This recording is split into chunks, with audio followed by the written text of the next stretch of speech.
This is Python's Paradise. This is your host, Greg Gilbert, aka the Python Hyena. And folks, here we are in Fredericton, New Brunswick, Canada, here on December the 21st, 2021.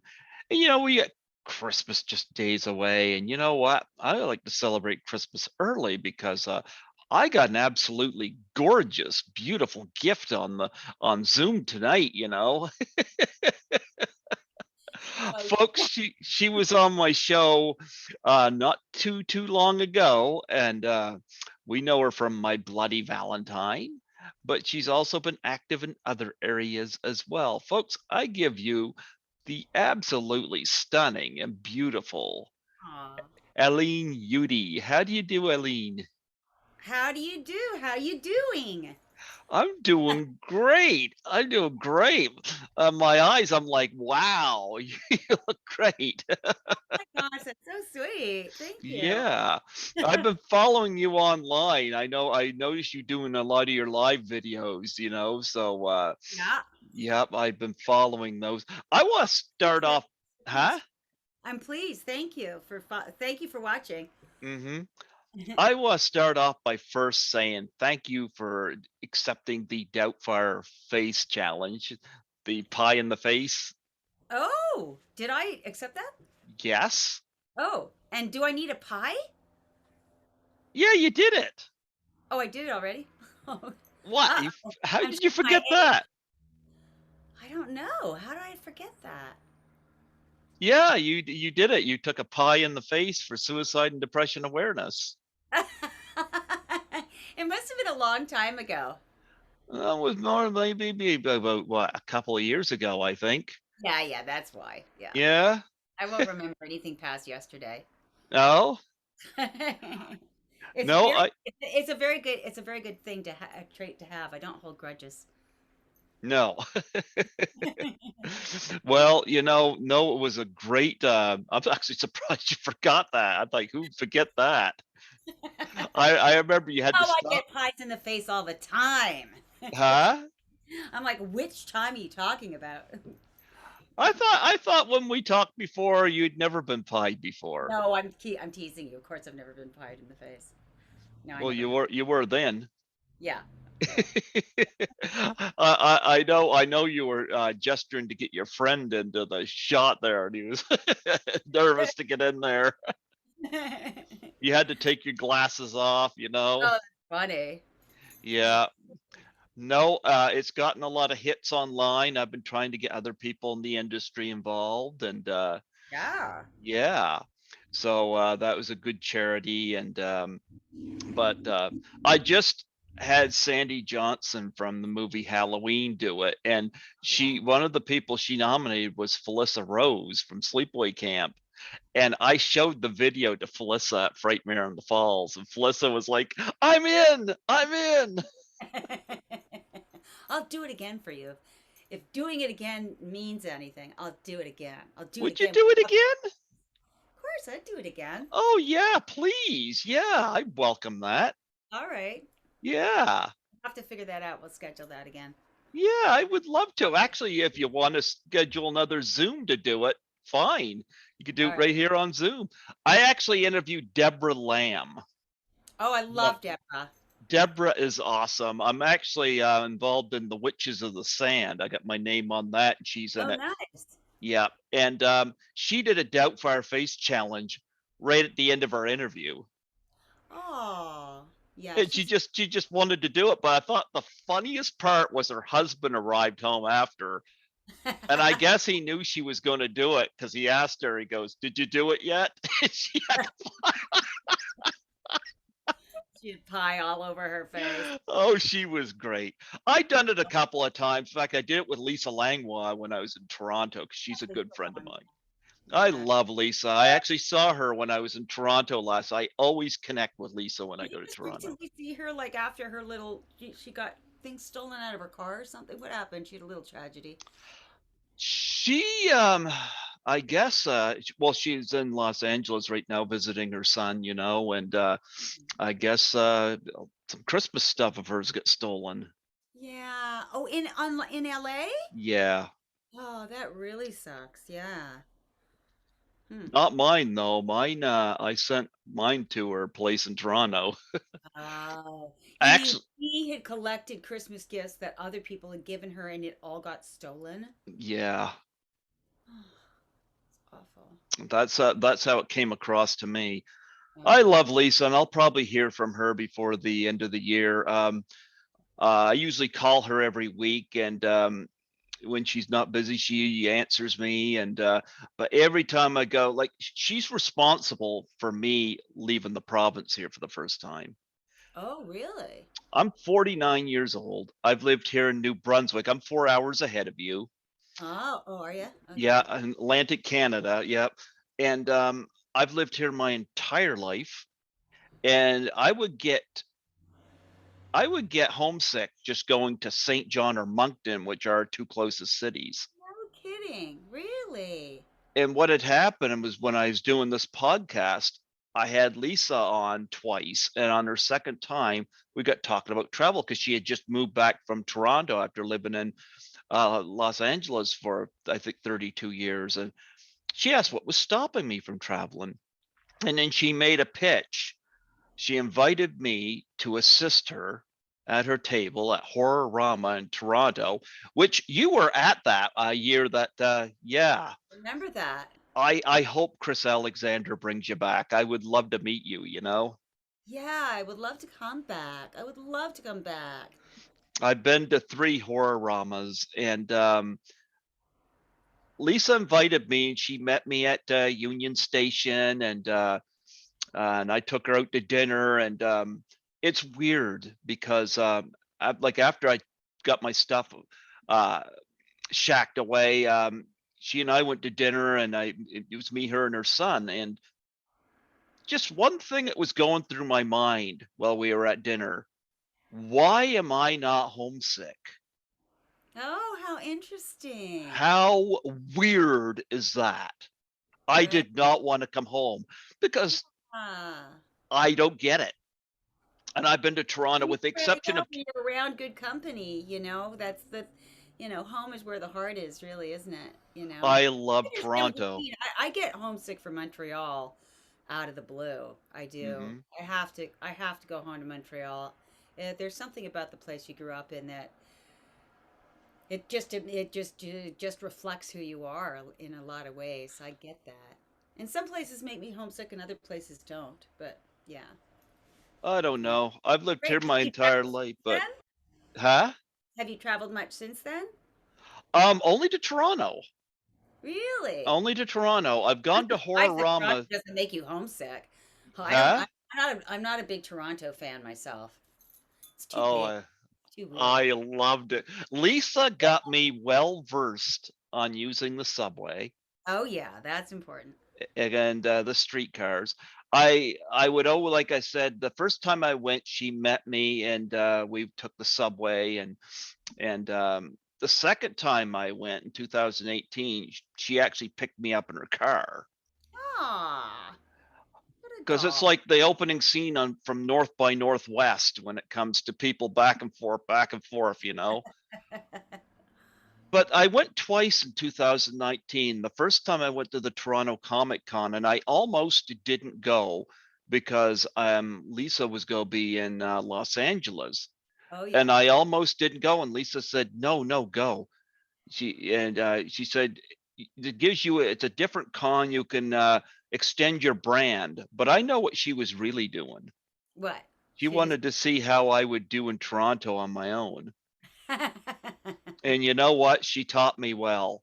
I Oh yeah. knew where I was going. She called me at one point during that weekend, and I said, you taught me well. Aw. And then I went for 2 weeks for Horrorama in 2019, and I had to do 2 weeks, and 2 weeks I is saw. a long time to be anywhere. I'm amazed. Oh, it still wasn't long enough for me. Really? I love Toronto. I love it. And in addition to Lisa, I've met other people there, like the band Blood Opera, and Love that name. they're a great band. What kind of music? heavy metal. This is Oh their yeah. little emblem, a little. They do. They were endorsed by George Romero Oh really? Okay. because they do songs from movies and they get the rights and stuff like that, and they are all in costume. Oh wow, I love that. I Yep, love theatrics. Yeah. yep, and great guys. I met them kind of through Lisa, really. Oh But wow. they've done some lot. They did live streams during the pandemic, so people wouldn't gather to see them. Oh. They did one on Black Christmas, and I connected them with Lynn Griffin, and she did like a little Zoom thing with them. And then Oh they perform songs and do other little theatrics, so they didn't put anybody at risk for COVID. So it was well, kind that, of their way of being active. right. And they did one on prom night, and I put them in touch with Paul Lynch. Oh. And Yeah. turns out that Paul Lynch had went to the same school as the lead singer. No kidding. That's amazing. Yep. And I just got done. They just did a Christmas Evil one, and I put them in touch with Brendan Maggart from Christmas Evil. Oh So wow. I was happy to do that for them. They're great guys. They gave me a free T-shirt when I was there last. So yeah, That's I awesome. see them every year. I go I'll to have to look Toronto them as up on well. YouTube, I guess. If they ever do one on my Bloody Valentine, I'll put them in touch with you. Yes. Yeah, That, because I think that'd be great. I think you fit right in, but they get I've interviewed them a couple of times on there, and they get done up in their ghouly looking outfits, and yeah. but yeah, George Romero endorsed them. Wow. That's good. Yep. That's amazing. Yeah, before his passing. So Yeah. they do some great music, and yeah, they do very hard rock, heavy metal. I've seen them perform. Oh wow. Yeah. Wonderful. A- Actually, I'll tell you how cool they are. When I went to Horrorama 2019, Mm-hmm. um, the films that were being highlighted that year was Demons 1 and Demons 2, because I had I'm trying to think of the director's name. Oh, Lamberto Bava was the guest of honor, and there was a double screening of Demons 1 and Demons 2. And Ryan Brown, the magician, was going to be performing at the after party, and so was Blood Opera before the screenings. And Lisa and I decided to go to this, and it was snowing. There's Oh, going to be a snowstorm, but Lisa and I got there, but attendance was poor because of the oh, storm. right. And anyway, Lisa and I got seated, and the lead singer came down the aisle. He come up to Lisa and I and thanked us for showing up. Aw, that's So I can't endorse them enough. that's awesome. Yep, they're great guys. They are absolutely great Gotta, guys. gotta get out even when it's snowing. You gotta get out. Well, we enjoyed ourselves, and like I said, actually, Lisa and I exchanged Christmas gifts because I know last year she sent me a stocking. Says I love my cat. It was a stocking for my cat Skittles, Aw. and it had a little Santa hat and beard in it, which my cat did not like. It was the gift he did not think kept on giving. Yeah, I know. It's hard enough to get my dogs in little dresses. You gotta sneak it on them. But no Yep. way. They would not have reindeer hats on or anything. They just won't put up with it. Yeah. Yeah, Yeah. but no, I Gotta had get them fun. doing that stuff when they're kittens, I think, so that like they're used to it. Yeah. Yep. But I had a great time, and I'm the only one in my family who's ever been on a plane. Wow. There's That's a amazing to me. I think most Canadians do travel, but because Americans don't travel that much. But I'm surprised. I'm surprised. Yeah, you've never been to Europe? Oh, I've you're missing interviewed lots out. of people from there though. Take a trip to Europe. You and Lisa should go to Europe. You should go. I just came back from Italy, so I I really enjoyed. know. I've been watching your I've interviewed a lot of people from Italy though. Have you? Why is there a Yep. big horror scene there? You know what? Um I've interviewed like a couple of people from Suspiria there, the Oh, Dario Argento film. Actually, I think I'm one of the last, if not the last, to interview Daria Nicolodi.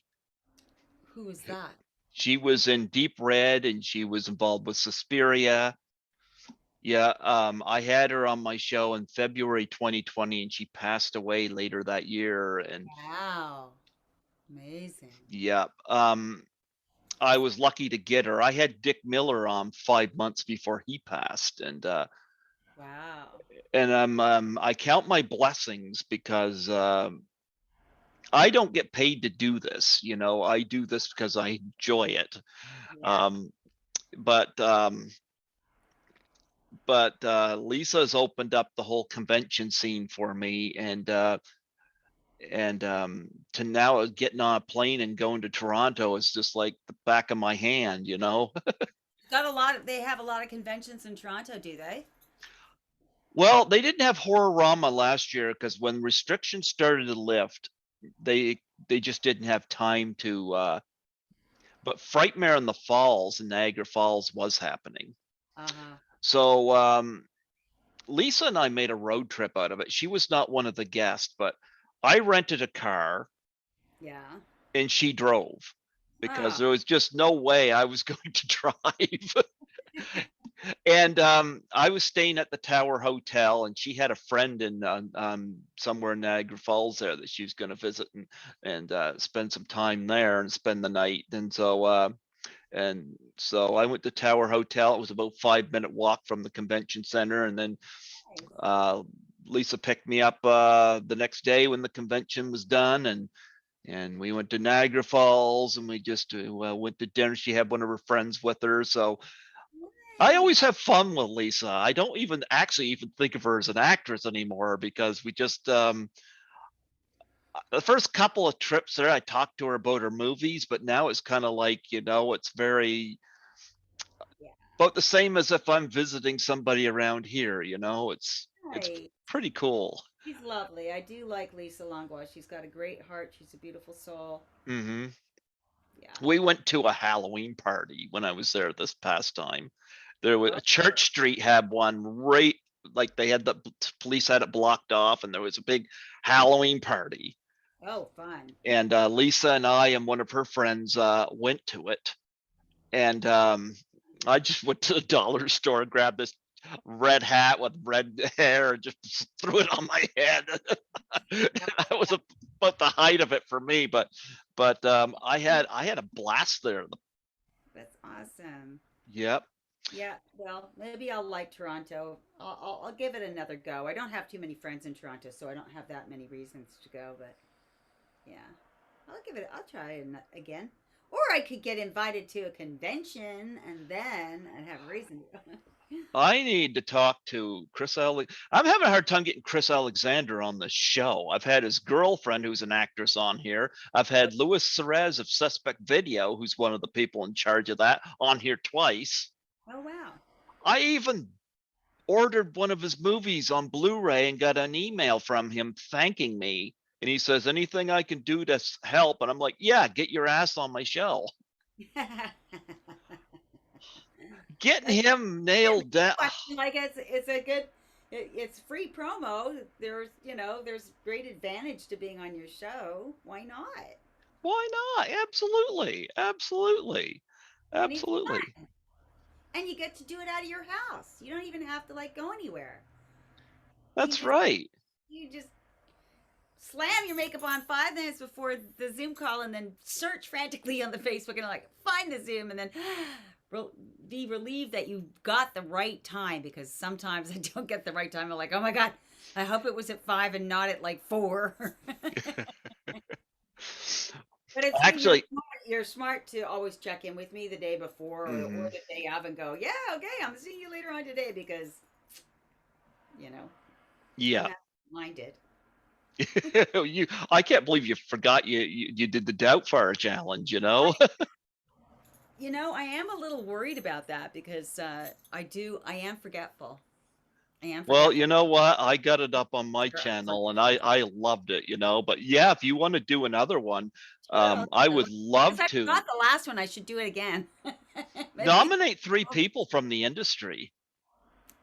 I'm sorry? Nominate three people from the industry. All right, I will. Yeah. Get all the Yeah. information on that, and I will. I'll track Yeah. it. What's a charity that's dear to your heart? I'd like to donate to one of your charities. Oh, you're a doll. I do that when people do the Doubtfire challenge because, You know, yeah. I'm about to foster a dog from Korea from a Korean meat farm. I'm going to pick her up on December 27th. Mm-hmm. Um, I, I have a couple of charities that I like to donate to that are animal related. There's one in India, but I can't think of the name of it. I just donate to it monthly. You know what I mean? I know I'm on the feed and I donate to it monthly, but I can't remember the name of it. But I think about that and I think about how I do donate to animals, but the reality is children need help, Mm-hmm. you know? And I find it a little strange that I would be so. I mean, I have 7 animals, 7 doggies. How do you do it? I'm lucky to deal with one cat. I had 9, and I had a tragedy befall 2 dogs Oh, the I'm same week. sorry. It was awful, and that happened a couple of weeks ago. I'm But sorry. when you have like they're small, they're tiny little. See, they're tiny little doggies. Tiny, just a tiny little doggy. Uh, so you can have. We all sleep on the bed. There's Oh, plenty. yeah. There's plenty of room for 7 little. Here, let me show you a little. I got a little ladybug. Here's a little ladybug. Look at that. Look at that ladybug. Ladybug, that's Titi. Nice little Titi. I woke her up. She's like, "Why did you do that?" Because I had to show off your little ladybug outfit. How cute is that? That's so cute. You But just give me anyway, a that's second. how I'll I get. do it. They're my little dolls. They're my little playthings. That's little Wildy Wild. She's got a cute little new dress on, doesn't she? Anyway, that's terrible. Oh my gosh, what's happening to me? No, but they need their clothes because it's cold here. It's a Uh-huh. lot colder in Los Angeles than ever before. Like It's you can colder here. well, not as cold as over there, but still cold for Los Angeles. Like you can see your breath for the first year ever in my memory that at night you can see your breath. That's pretty cold. You just hold on. I'll grab my cat. You just hold Okay. on. Yeah. Oh, okay. We're doing we're doing the Christmas animal thing now. Yes. Oh, sweet. Cute. What's your cat's name? Oh, sorry. You can't hear. Sweet. What's Skittles.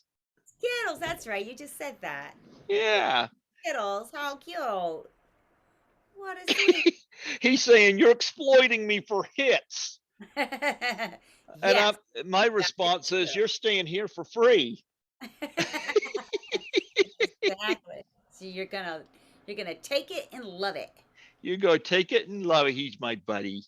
I'm He's my actually buddy. thinking I'm thinking of driving to Montreal in the summer with a car full of animals because of what happened recently. I don't want to leave them behind. So Yeah. I'm thinking I want to drive my animals to Montreal sometime in the summer and find a place that will let me keep 7 animals. I actually saw that on Facebook. I think you posted that you got That I back have, from Italy and just things went straight to hell in a handbag, huh? yeah, I'm yeah, sorry. terrible. Yeah, yeah, yeah. I did post about the death. I didn't post about the death of my second dog because I thought I can't depress people. No. Like only you know that. Well, you and everybody else watching the podcast. Oh, But I didn't know. I thought you posted it, or did you just post that I don't remember.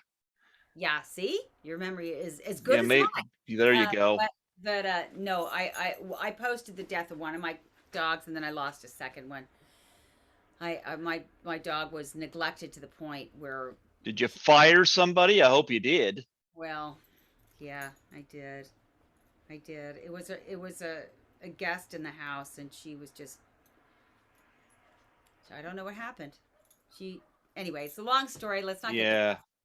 Well, when I was in Toronto, my brother stopped by and make sure Skittles was fed here. So important. Yeah. That's awesome. The cats Skittles. are okay on their own, you know. You can leave food out, they won't eat too much, you know. They have their litter box. You can't do that with dogs. Nope. You just can't. They're just, you know, not the animal to have if you're planning to go away a lot. So, Yeah. yeah. But no, I'll donate to whatever charity you want. And Good. I'd love to see you do another Doubtfire challenge. That Oh, what one you did really well, and I what's put the them. cause? You could donate to that cause in my name. The cause is depression and suicide? Yeah. Yeah, that's a pretty good cause. So it's suicide prevention, and Hmm. so you do the pie in the face challenge because it's kind of like a clowny thing to do, right? That was why I threw it out to you originally, because I knew you did stuff like that. I've Sure. Yeah. yeah. Um. But yeah. No. Well, I'll think about it. But probably any charity that's dealing with homeless people right now. There's so many homeless people in Los Angeles at the moment. It's just crazy. It's just Hmm. crazy. And the cost of food, I don't know what it's like in Canada, but the cost of food, I bought an apple today. The apple cost $1. One apple cost a Wow. dollar because it was $1.69 a pound. Turns out one apple is almost a pound. Wow.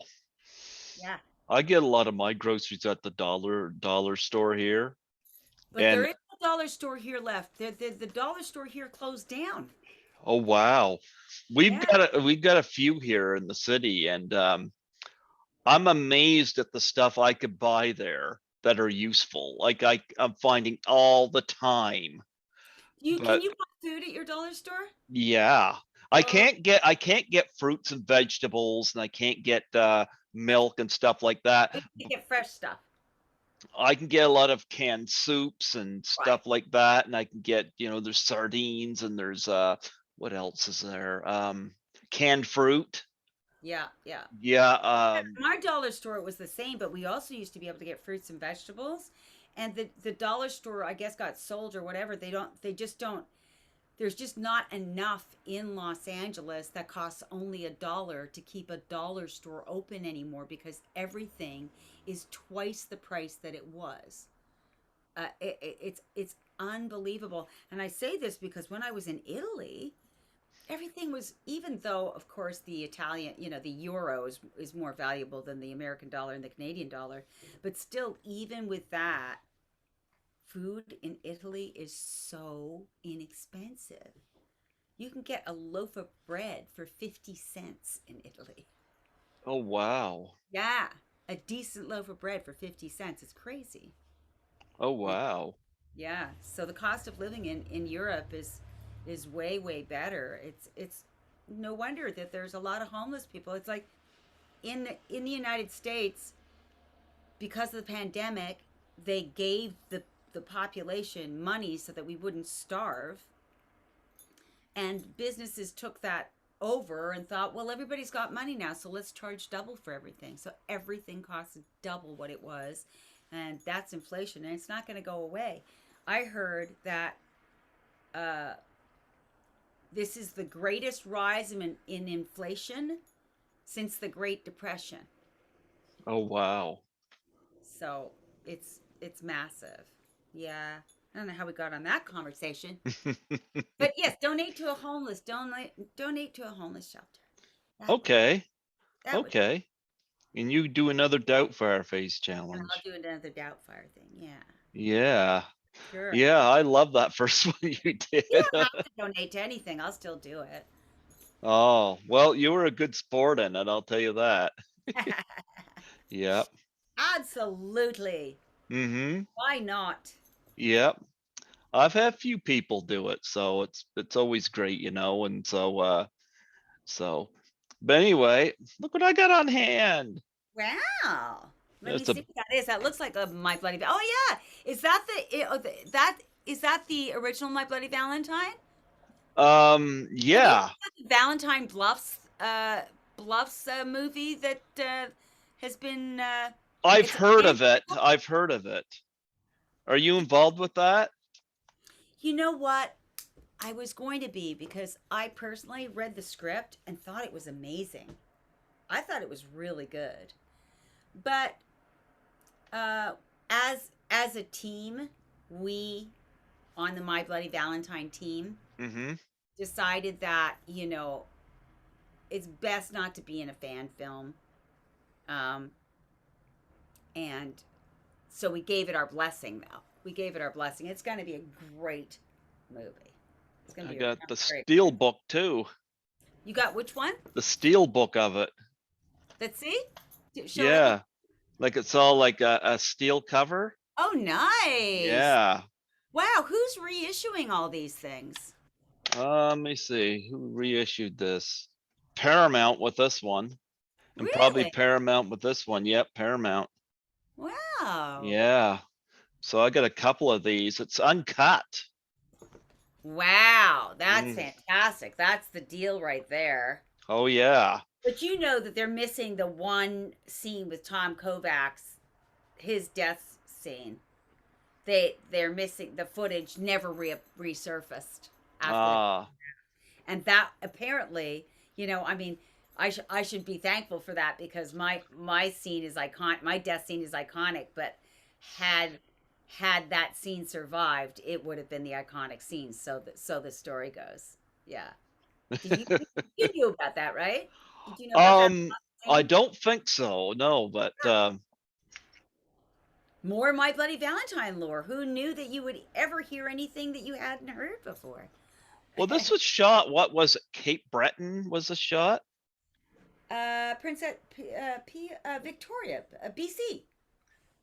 Not in. Okay. Oh, okay. I think it, Maybe I have my places mixed up. but I could be wrong because I just took a plane there. So Ye- and I was only 17. I thought I was 16, but I was actually 17. I think when I did that movie. Oh wow. I wasn't paying attention to anything. Just boys. I was paying attention to boys. Oh, I think boys were paying attention to you. Not as much as I would have wanted. The gorgeous Lori Hallier took everyone's breath away. Now So, you're taking everybody's breath away. ah. I age well. There you go. There you go. Wow. Yeah, you had an iconic death, with all the water spewing out of you and stuff. Yeah. Was that difficult to set that scene up? George is amazing. I don't remember anything being difficult. I just remember being told what to do and then doing it. And then also just the fact that Peter was able to lift me up. Peter, I call him Peter, but I guess he goes by Liam now. But he was able to lift me up. Uh, I don't know. It was amazing. I still remember, like, when you ask me a question about it, I'm right back there. I'm like, it's amazing. Memory is such a strange thing. I love that. Yeah. T- Talk about the effects work to do you up like that. I'm sorry. The effects work to do you up like that. Oh yeah. Well, I've told this story a million times. It was like uh the brothers. Geez, what's the name of them? Very, very important special effects people. It was my first time. I got flown to Los Angeles. Mm-hmm. Uh, the Berman brothers, I think they were called, Mm-hmm. and they did the whole plaster cast of me, and they could tell that I was a little nervous. I'm actually claustrophobic. How they got around that, I don't know, but they got around my claustrophobia by telling me stories about David Bowie, because David Bowie had been there a couple of days before. They did his plaster cast for The Man Who Fell to Earth, and they were telling me all sorts of David Bowie stories. So it was absolutely fantastic. So they did this plaster cast of me, and that's it. That's really the special effect in the movie is not me. It's obviously a really good plaster cast of me. And actually, at that Toronto con that we went to, that Lisa was at, Mm-hmm. um, um, I was given the body my body. I was given my, which was such a great gift. Oh my gosh, I'm losing the names of people. Who was the producer? Who was the Canadian producer of the movie? Look it up there. It's like I'll get my I have to get my magnifying glass here, Okay, but but his son was there. we got John Yeah, Dunning. John Denny. His Okay. son. I can't remember the name of his son, but his son was there, and he gave me my, uh, my likeness, and I was so uh, awed. I mean, I hadn't seen it for years and years and years, and it was just amazing. And I got really nervous about it because I felt a great debt or responsibility for keeping this thing safe. I had Mm-hmm. no idea how to preserve something like that. So at that same convention, I donated it to another special effects person because I knew that A, they would appreciate it, Mm-hmm. and B, they would know how to maintain it, because it's made of God knows what, and Mm-hmm. I did not know the first thing about keeping it safe. So, but now I kind of regret it. I'm sure it's valuable. I'm sure it's worth a ton of dough. I gave it away. I was responsible. I gave it to somebody who I knew would take care of it. There you go. We Well, should try to find out. We should put on the airwaves. I can't remember who I gave it to. I also, this is how impulsive I am. I just walked the floor and saw a special effects person with a lot of special effects stuff, and I'm like, this person. But I didn't take their card or anything. So I have no idea who has it. you all ready for Christmas? Uh, yes, I just bought the turkey, and I put up some Christmas decorations just all today. But that was what I spent my day doing, right up until 5 to 5. You know what? Skittles does not put anything up yet. He is so lazy, but I do have some eggnog though. Oh, eggnog, yummy. Love Yeah, eggnog. gonna pour some here. I Well, wish you had told me. I would have shared an eggnog with you. But ah, next oh, next Christmas we'll share an eggnog together. we can do that. Yeah. Yeah. Uh, I bought a soy eggnog, and it was pretty good. Oh wow. Yeah.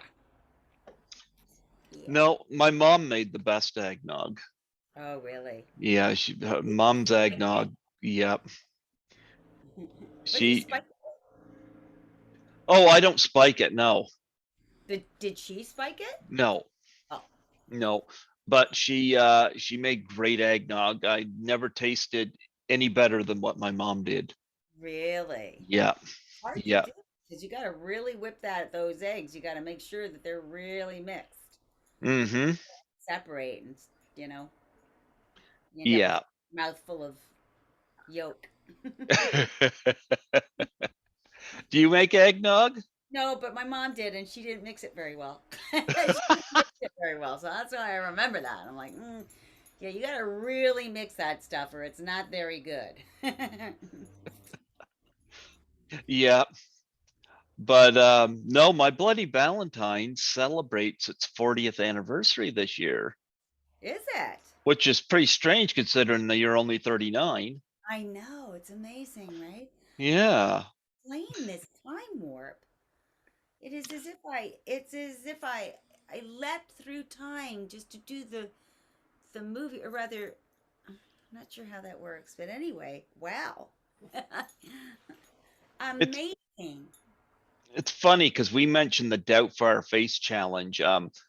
An author I had on here, Jimmy Presley, did the Uh-huh. Doubtfire Face Challenge, and his son was dressed up as the miner from My Bloody Valentine Hey, to I know put the pie in everybody his face. loves the miner is so popular. Mm-hmm. Oh, Yeah. he's A lot of people have wondered why there was never a sequel to this film. well, we wondered the same thing. We thought that there would be. I mean, it's strange that like 25 years later or however long ago it was, they did. the same movie over again. That that was a strange choice. Why they never did. That's the thing is we've always wanted to do a sequel, but Hmm. now it's getting to the point where, it's very unlikely that a sequel will occur. I mean, I guess I guess things can happen, but yeah, I don't know why they never did do a sequel. I Paramount just didn't do it. Just didn't want to do it for some reason. Yeah, but no, I like this movie. I don't It's know if it's a really high grossing movie in terms of horror movies. What do you think? I don't I mean, know, but obviously, it lasted this long, but I mean, like Terror Train was a good movie. Why didn't they do another Terror Train? Right? Happy Birthday to Me was a good movie. oh, I've interviewed a couple people from Lisa, and I had Leslie Donaldson I've had on here too. Right. Yeah, yeah. Yeah. No, I've and what was I going to say? Oh yeah, this movie came out in the year 1981, which was filled with slasher films. Right. They all those Canadian slasher films came out at the same time. Like Happy Birthday to Me, Hmm. Terror Train, what other one? Well, 1981 had Happy Birthday to Me, My Bloody Valentine, Ms. 45 came out, which one of my favorites. Scanners come out that year. Oh, Scanners, jeez. Yeah. I've had who else come out in 81? American Werewolf in London and The Howling, two great werewolf movies. Wow. It was You the year know, for horror. it was a year Funny for horror. trivia, Lori, the lead in our movie, was an extra on Terror Train. I think it was Terror Oh Train. wow. Either an extra on Terror Train or an extra on Happy Birthday to Me, but on one of those, she was an extra, and then she ended up as the lead in My Bloody Valentine. Yeah. It's funny you mentioned that because one of the cast members who was in My Bloody Valentine was, of course, no longer with us. Um, Alf? huh? Alfie? I'm going to screw up his name because it's not He? coming. Keith Knight, yeah. Keith Yeah, he Knight was was in. also in one of those other movies, right? Wasn't he? He was in. Apparently, he's in a brief scene in Happy Birthday to Me, and he's also in Class of 1984, which is where Yes, I with Lisa. know Lisa from. Yeah. And he's in Meatballs. Like that's three very different roles for him. Yes. Oh yeah, Lisa and Keith were as famous as a Canadian could be at the time in 1981. I considered them famous. Uh huh. Like, like uh I had a little bit of awe when I would see Lisa in the room with at a party and I was there. I'd be like, "There's Lisa. There's Lisa Longcliffe." She was a she was a very happening commodity. She was working a lot, and of course, Class of 1984 is a wonderful. I love that movie. It's an I iconic. love it. I've actually, speaking of which, I mean, Erin Noble was in Class of 1984, and she was in the Incubus, which you were in. Oh, okay. Yep.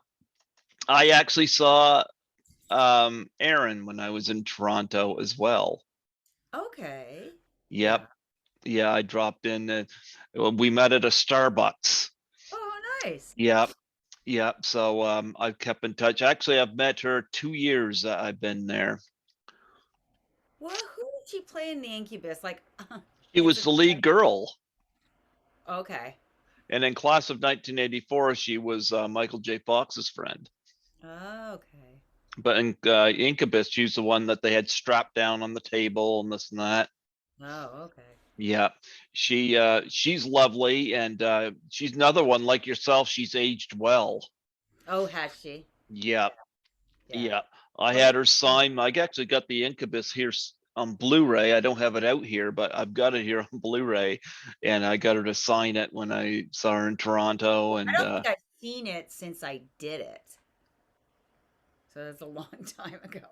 Yeah, I don't know if I've my favorite memory of the Incubus. Did I ever tell you this about John Cassavetes? And you might have. Reprise it. that it's a three-spronged sperm. Did I tell you the story about three-spronged sperm? I think you did. Tell it again, though. Well, I just had a small part of a nurse in it, and but I was really thrilling because John Cassavetes was on set with Gina, with his wife, and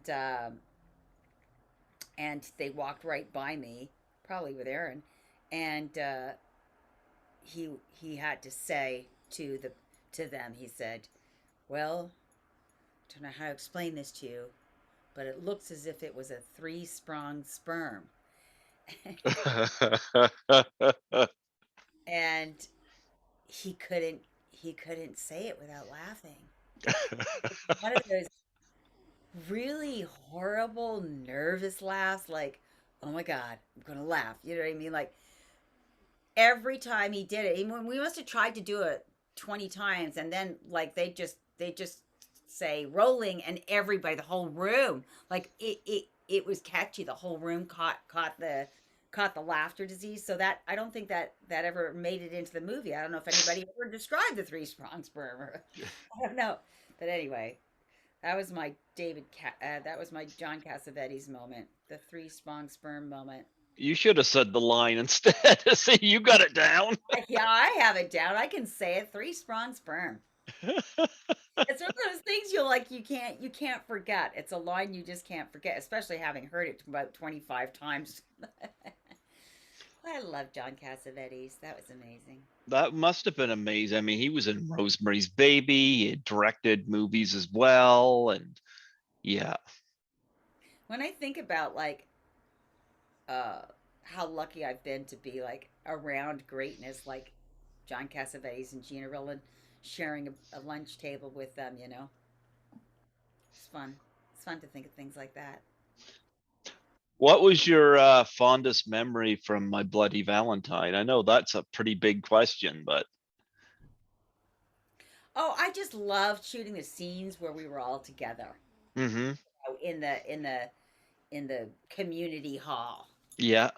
Yeah, those were genuinely fun scenes. Um, and I just loved it when everybody was together. And I think everybody loved being together. We loved being together.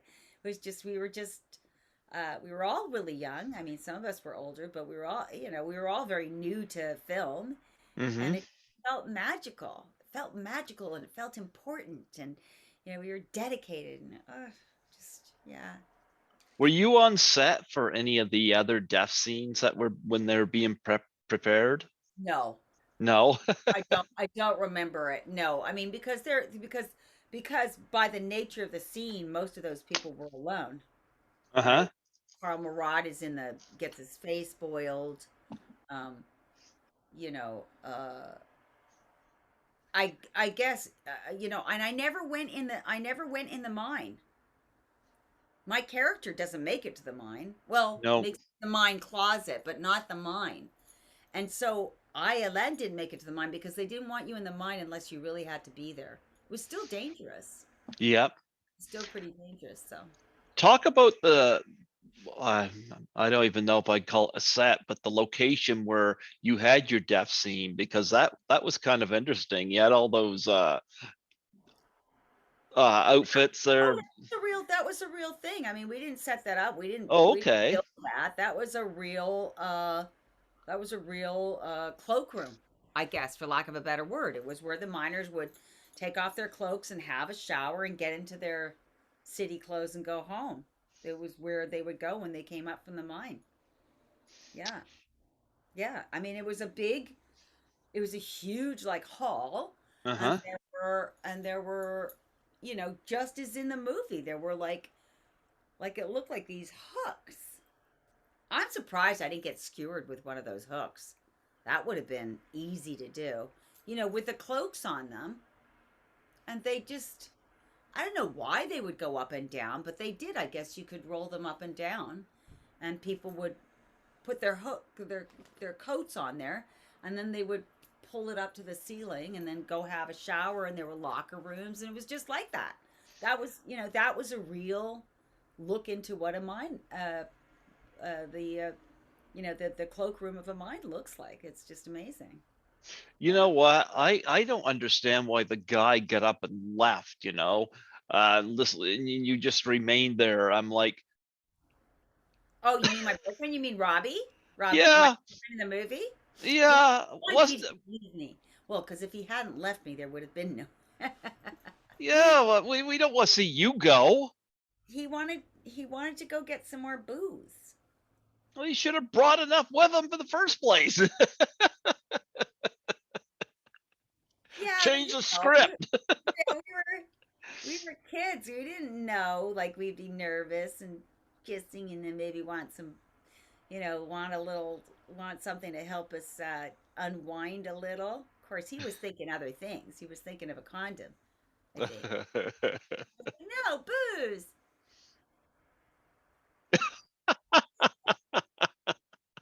We weren't those kind of teenagers. Like Rob and I, my character, like Sylvia, and I can't remember what Rob's on-screen name was, but we were kind of innocent. In fact, that's very Canadian in a way. I don't know. I think everybody, I think all of the teens in that movie, I mean, sure, Paul Kalman's character and Neil's character. I love Paul Kalman in the movie. I've seen the movie recently, Hmm. and uh, I don't think I was aware what a great job Paul Kalman did. I loved TJ. I thought he was amazing.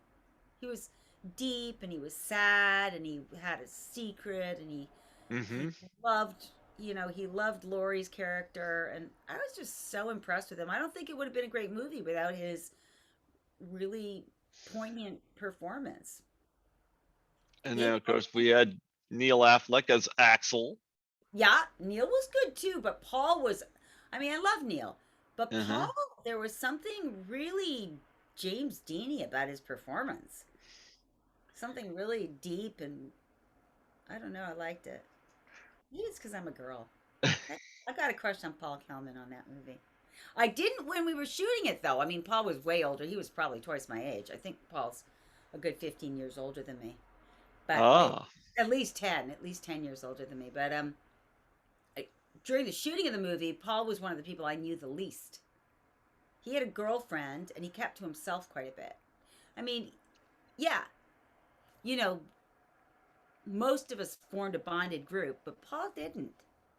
Paul, I think because of the character he was playing, he was a bit of a method actor, Hmm. and he didn't fit in with the group, right? Nobody was happy to see him back in town. And he Uh-huh. didn't hang out with us that much. Like Offset, he didn't hang out with us that much. He was doing the thing the character did. So he was a mystery. So I didn't get to know him really well, but I loved his work. I think he was really an underrated actor. Yeah. And of course Laurie involved in that love triangle. She got Yeah. all the attention and pretended she didn't like it. Yeah. Right. Exactly. I Hmm. know. Yes, she pretended she didn't like it, but she did like it. And Lori on and offset was getting all the attention as well because she was just a raving beauty and a sweetheart too. But she had all the boys wrapped around her finger during the shoot. Just all the boys fell in love with Lori. Oh, come on. I bet you did. No, no, no. I was a little I was a little tomboyish. I was Yeah? Yeah, I mean I was just like I was in the movie. That's not that different from me. You know, I mean, that wasn't my preferred haircut. They had me because I had long blonde hair as well, and they Uh-huh. have Lori and me have long blonde hair. So one of the caveats, if I was going to do the movie, was that I would get a haircut and look different and change the color of my hair and everything. So, but the character was a bit of a tomboy. People don't. It's very funny, even actors, and you carry it with you as well. It's like the character that you're playing is who the crew and often the actors kind of think you are. So that was my vibe, a spunky little kid. Whereas Lori was, she was she was she was a beautiful woman. you know. So And yeah, I they're did like Keith Knight in it. I felt bad when he got off in it. It's funny. Talk about underrated. I look at him in this and in Class of 1984 and in Meatballs. yeah, I'm like, what range? yeah, All three of those characters so different. yeah, yeah. Yep. Yeah, Well, he's sadly Keith was gone. a famous, like I said, Keith and Lisa Langlois were famous to us Canadians, as famous as a Canadian can get. They, were the the water parted where they went, for sure. Hmm. There were other, who else? Michael Ironside, Roberta Watson. Um, Gosh, there's another guy that was kind of a James Dean character, kind of like a circle of very, of the people that everybody was talking about. But they were great actors. It was the Canadian elite, acting elite there. Yeah. And of course, Peter Cowper. Now, did he keep to himself? No. Peter, Peter has always been an incredibly warm and open and gregarious and just a wonderful soul. I had a crush on Peter Cowper. He knows that. That was my crush on the shoot, was Peter. Yeah, I had a big crush on him. But he was a lot old. Okay. It's so funny. It's like he was maybe 5 years older than me, but because I was like 17, that meant he was like 23 or something, right? So that was a lot older than me, right? Because I was underage and he was over it. Uh, so it's funny. Oh, shoot. I have 50 phones and they all beep at a different time. That's But Peter Cowper calling, saying, "You liked me? Oh, yeah, I don't know if he knew at the time, but now he knows now. I let him know now. I was like, oh my oh God. my goodness! If I were him, I'd take you up on that." He's happily married now. So Is she but a minor it's fun too? to think back to those things. I'm sorry? Is she a minor too? He's not a minor too. No. No, Peter was acting in that movie. He did when he got married. Did he wear the miner's outfit but wear a little tux on it? You have to ask him that. But he does a lot of conventions. Have you seen him? I have not. I would love to get him on here too. You should get him. Oh, I'm sure he would love to do it. I Yep. can send him a message if you want. But yeah, please. I'll I connect. I I was connected with John McDermott who did the song, and I talked to him on the phone, and he had set a time he'd be available, but we, for whatever reason, I've never gotten an answer. Oh, really? Yep. Oh, I'm Um, sure Peter would do it. I'm sure Peter would do it for you. Yeah, he's lovely. I'm sure he would. I mean, oh I yeah. say for sure because I'm not. Now here I am telling you that, and then it's like, oh, why did you commit me? But he has to speak for himself. But I would think that he would be game to do it. He does a lot of conventions. Out of all of us, he's the only one that really gets asked to go to conventions. You Strangely, should get asked. I know. I don't ever get asked. Boo I hoo. would definitely go see you. I know, it'd be fun. And then it's like old home week. I get to see Lisa and I get to see, friends, people that I know in the industry and stuff. Everybody looks like they're having so much fun at these conventions. And I'm like, why don't I get to go? I'm gonna tell you, I have a blast at them. Yeah. Like, yep, yep. Like I said, I owe a lot to Lisa for introducing me to this world because, like now, like I started just doing the podcast. She introduced me to that world, and now I'm a co-producer on like 13 Fanboy and movies like that. And it's like, how did that all happen? Right. What's 13 fanboy? Tell me. Let me see. I got to put my glasses on because I'm old. Ooh, that looks good. What's it about? It's based on the Friday the 13th franchise, Uh huh. and it's about a crazed fan of the franchise who's going after alumni from the films and killing them Wow. off. The only alumni, like Dee Wallace is in it, and she wasn't in those films, but Debbie Sue Voorhees, who's director, and she's in the 5th film. She just wanted to work with Dee Wallace, which I don't blame her, because I've had Dee on here a couple times, and I met her at Horrorama 2018.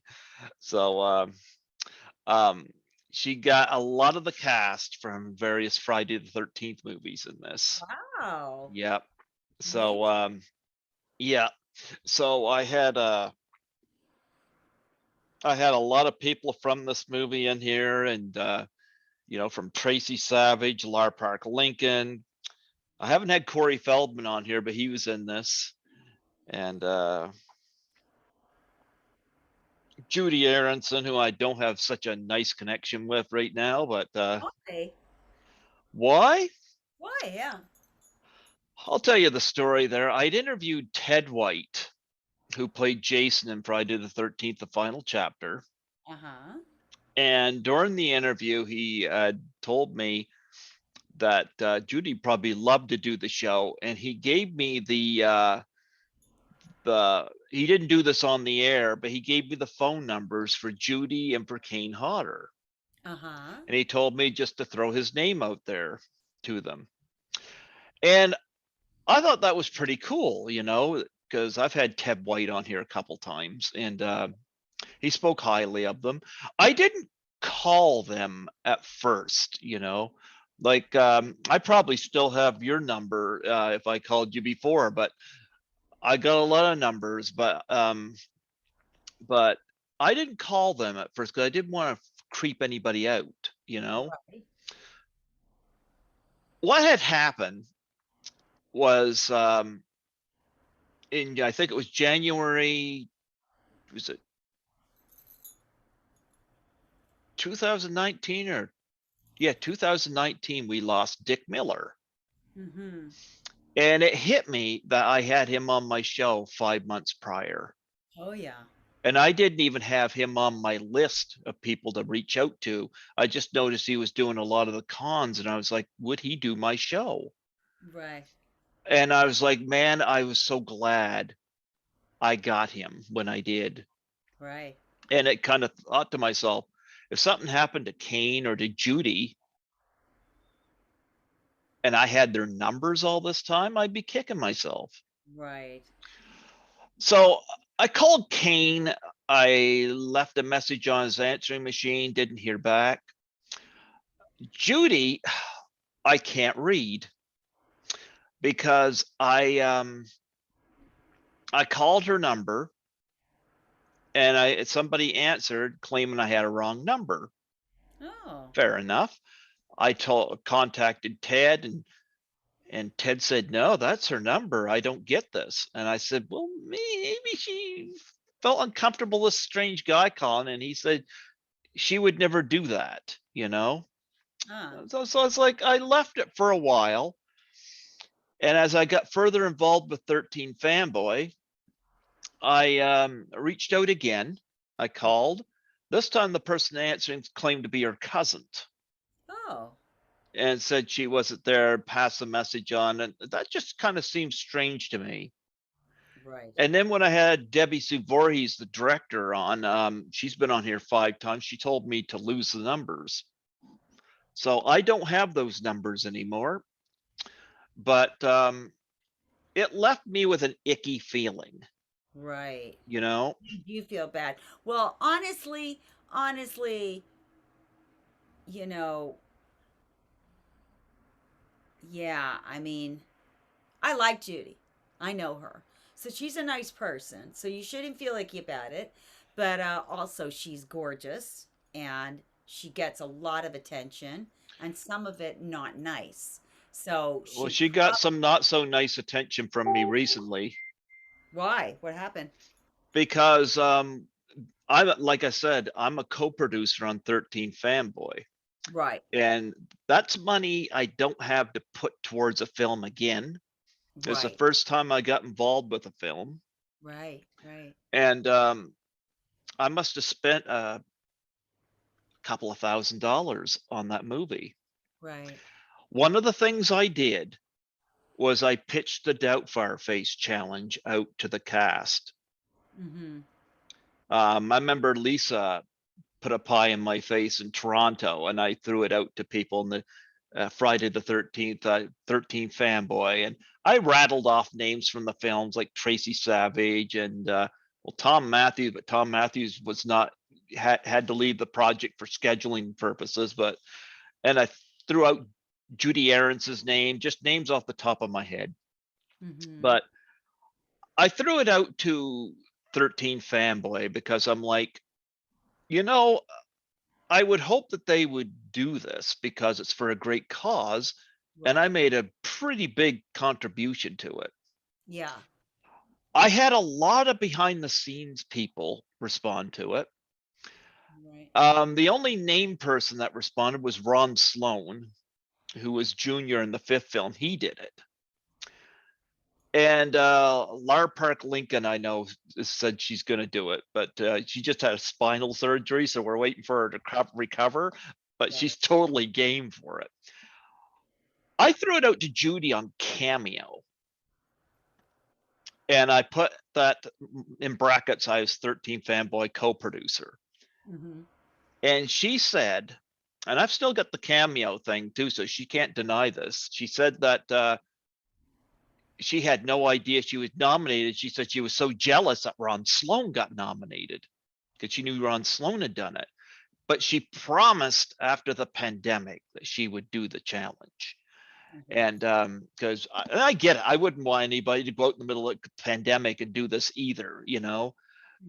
The pandemic here and the pandemic in California are two different things, Mm-hmm. two very different things. We got the jump on it here, but nonetheless, just before Thanksgiving in the States this year, cameos were down, I don't know, 50% or something like that. And I threw, because it costs money to do the cameos, so I throw out some cameos to see if I could get some doubt for our face challenges out. Because when Sandy Johnson did Cameo. cameo, is something where you can get celebrities to do shout outs, like Uh-huh. birthday shout outs and stuff like that. And I thought this be a, God, I can't. People have asked me to do that, and I don't have enough time in my day to do stuff like that. But actually, you've been interviewed by Scotty McCoy, who's uh, been on my show six, as of this January, he'll be on my show 6 times. oh yeah, Scotty is a wonderful guy. I'm glad you got on his show. yeah. But Scotty, he's done the challenge a couple of times, and he's threw it out to people in the industry as well.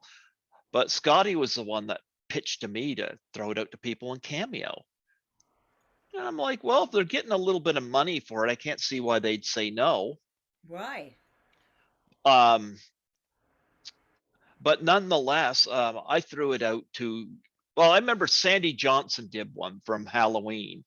And Uh-huh. one of the things that she did Hmm. when the lockdown happened, she posted hers on Facebook just to cheer people up.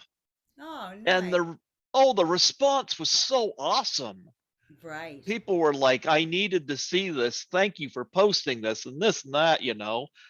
And that's exactly what I wanted to see. Hmm. So I threw it back out to Judy.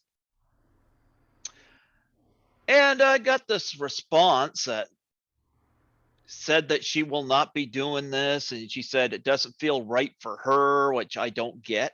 Suicide and depression, I don't get that. She told me to withdraw my request and this and that. And I'm like, Oh. I took that as a slap in the face, considering Hmm. she probably got paid well with money that I helped contribute. Right.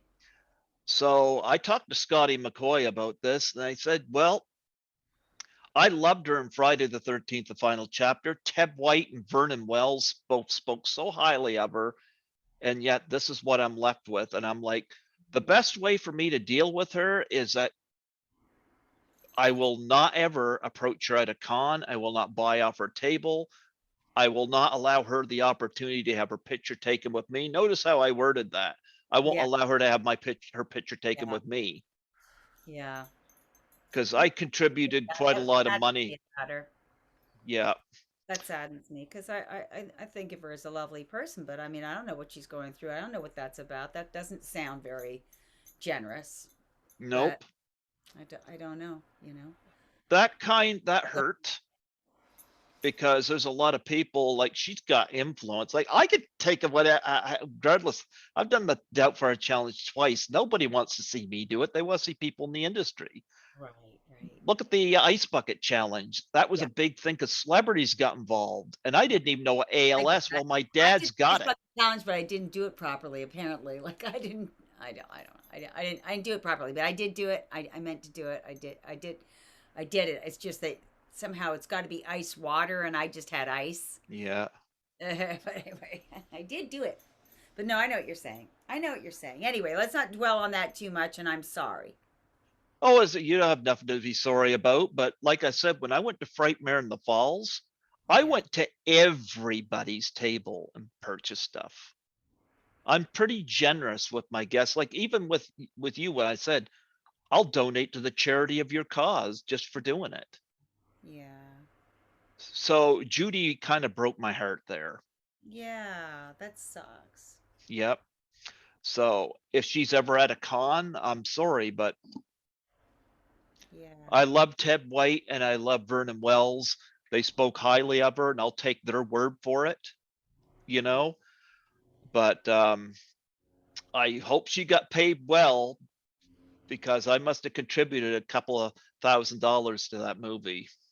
And she Right. couldn't take a pie in the face for where they caught. And she was being paid on Cameo more money from me, but Yeah. so you I'm know, sorry. I'm good. I'm glad to hear that. And if I can ever, if I can ever be instrumental in clearing that up, I will. But I don't know if I can.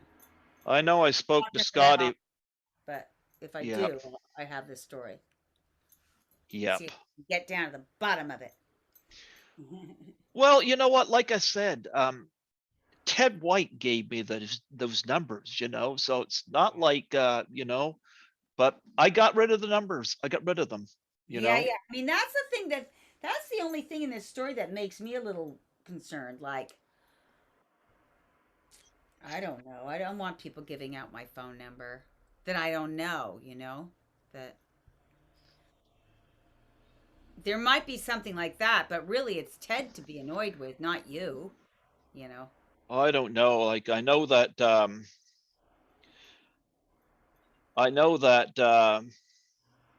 Ted White was good friends with her. Yeah, I've still got your number, Yeah. but Don't I've give never it I've out. never I've never Ask, called you. ask me before you give it out. No, I don't mind you calling me. You've got my number because you Yeah, have it, you yeah, know. Or but I probably gave it to you. yeah, like Sure, I gave it to you. huh? I'm pretty sure I gave you my number. Yeah. Well, last time I spoke to you, I was at the station. You were at the station. Yeah, CHSR. This is where I do my live show. Okay. But when we went into lockdown, I had no way of doing my show. Right. Right. Nancy McLaughlin, who was in Friday the 13th Part 6, who's a one of those actresses I call on a regular basis because she just loves me. And she goes, if I can do Zoom, you can do Zoom. Right. This is so much more convenient Yeah. than calling to see if Studio B is free. Right. Right. I hear you. And plus, I get to see your gorgeous face. Thank you. Yeah. You But appreciate I don't want to sit on here and hate on Judy, but I just, that didn't set well with me. And so, oh it. well. Sometimes, not everybody. There's a little dog foot to cheer everybody up. There's a little Look at that. cute And little dog foot, right? Isn't that cute? Give it a kiss. yeah. Yeah. Wipe the But slate. Sometimes good things happen. Sometimes good people do bad things. Sometimes there's confusion. Who knows? I don't know. Anyway, But let's. What else can we talk about? what else can we talk about? I can Well, I can show you another cute little dog. oh, you get another cute little dog? God, I have 7. I've only shown you 3. This could go on all night long. Look at But it's this. cute but crazy. Cute but Not crazy. true, not true. Cute and I like adorable. the airplane ears. Right? Yeah. This dog should be a cartoon. He's so cute. His name is Possum. Possum. He's Yeah. very old, but he is such a lover. Ew. I love your background, by the way. My dad painted that. Oh, your dad's a painter? My dad was a painter, Oh, yes. I'm sorry, he's gone, huh? Yeah, he's been gone since 2011, I think. Well, But he's a yes, gifted painter. That's great. right? Oh, wow. Yeah. I get to see that every day. He's a spectacular painter, and yeah, Oh, uh, wow, that looks great. yeah, yeah. Do you do any painting of your own? You know what? I do paint. I have painted. I loved painting with my dad. I used to go home, and then my dad and I would paint side by side. He's the better painter because he's got much more experience. I love painting. Painting is like reading a book to me. If I start a painting, I I won't stop until I'm done, and that could take days. Like I lose time when I'm painting. Hmm. So for that reason, I've always said I will paint when I retire because I can lose time. So I haven't painted well since my dad died actually. Um, but my best friend just got me some paints, and now you're just asking me about it. So maybe it's time to start painting again. Maybe I'm ready to paint. There you Instead of go. watching TV, I could be painting, right? Yeah. I'm going to tell you one thing I love about you, and this is what inspired me to ask you to do the Doubtfire challenge that first time. Was and I didn't know this, but I've watched some of your videos where you're on like stilts and doing balloon animals, and Yeah. I seriously, anytime you post something on Facebook, your videos, I watch them. Aw. I love watching you interact like that. Oh, me too. I love it. I love it. Yeah, Yeah, like my monthly cabaret show keeps me going.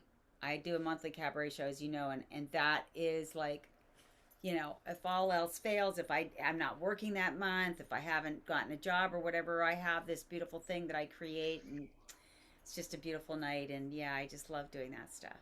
Yeah. wow. I could never walk on stilts, but you made it look so easy. Yeah. Yeah. It's not that hard.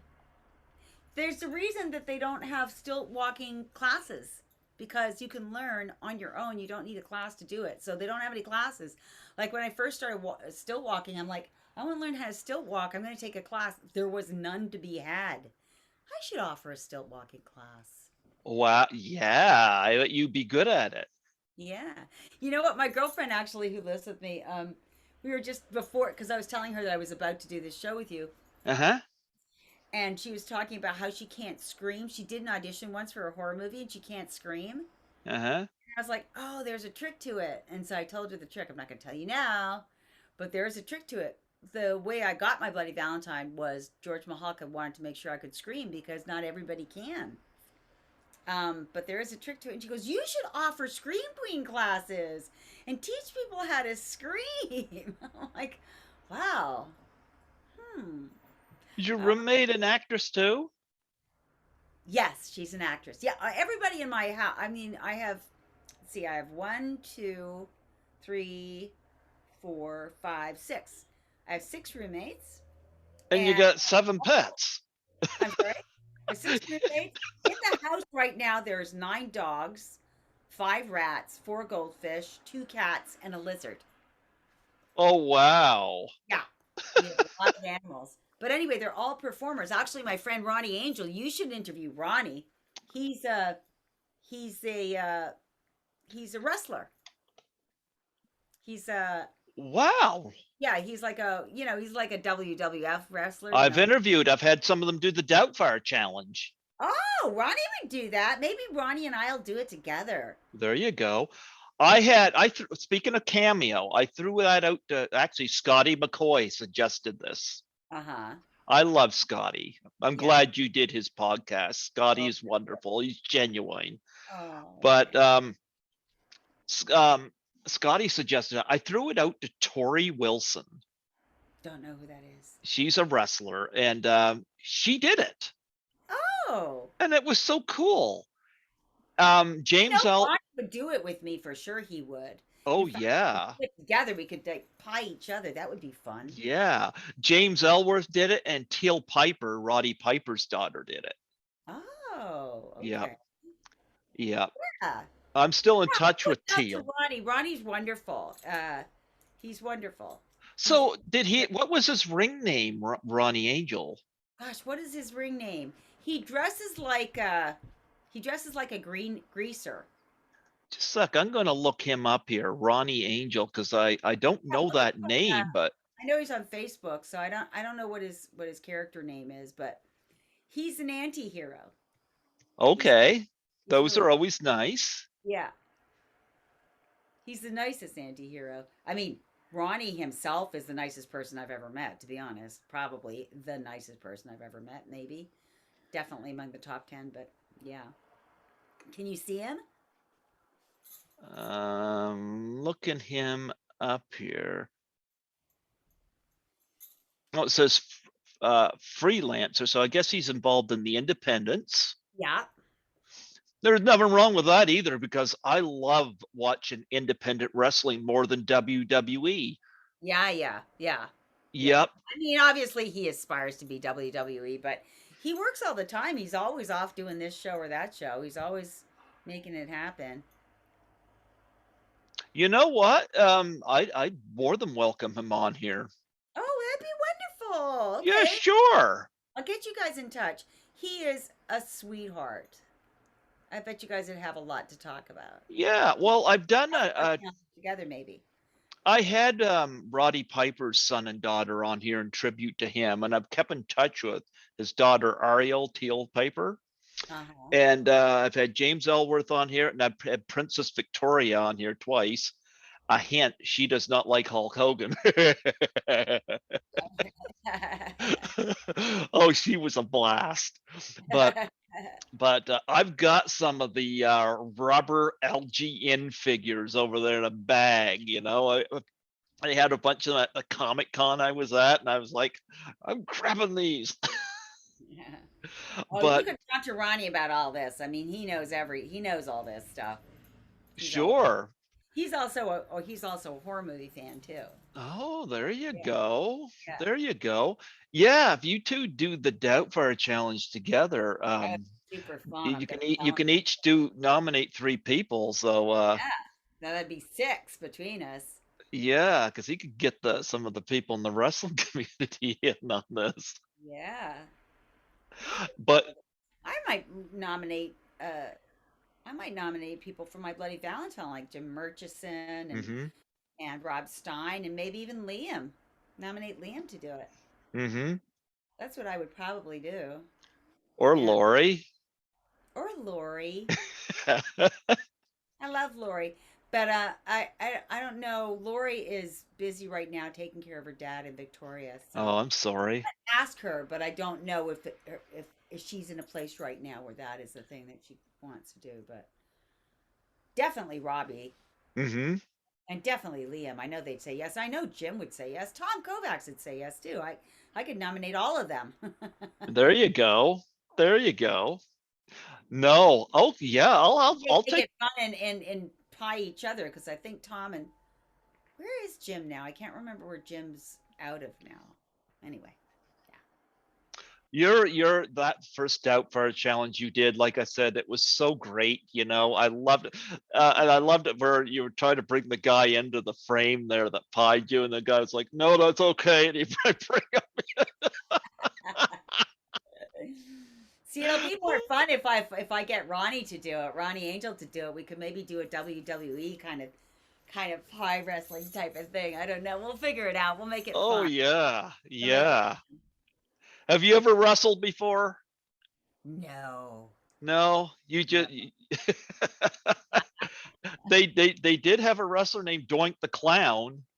Really? Yeah, I mean, you have No, dressed, you've had. that's like, it's funny. Like, I got into camp, because that's Hmm. what that is. I got into camp very late in life. I don't see Hmm. wrestling in my future, really. I don't. I've been to Ronnie's shows though, and I just love the campiness of it. I love the back and forth and the, it's just fun. And boy, there are some really great actors on, in wrestling. They just really just make it.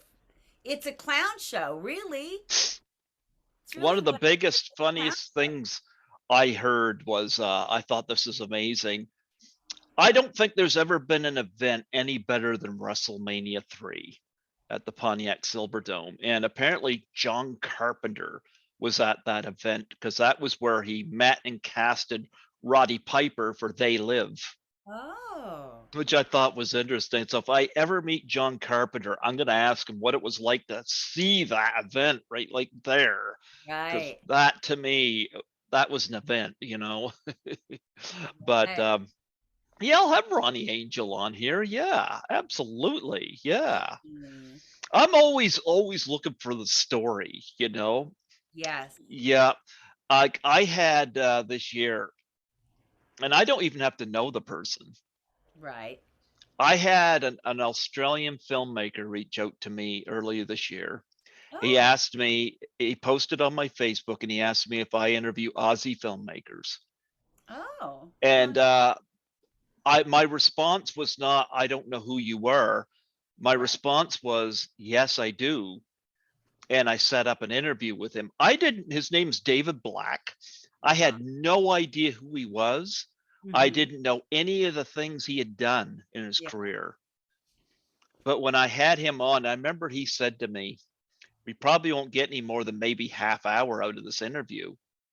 We ended up talking for 2.5 hours. Wow. And Wow.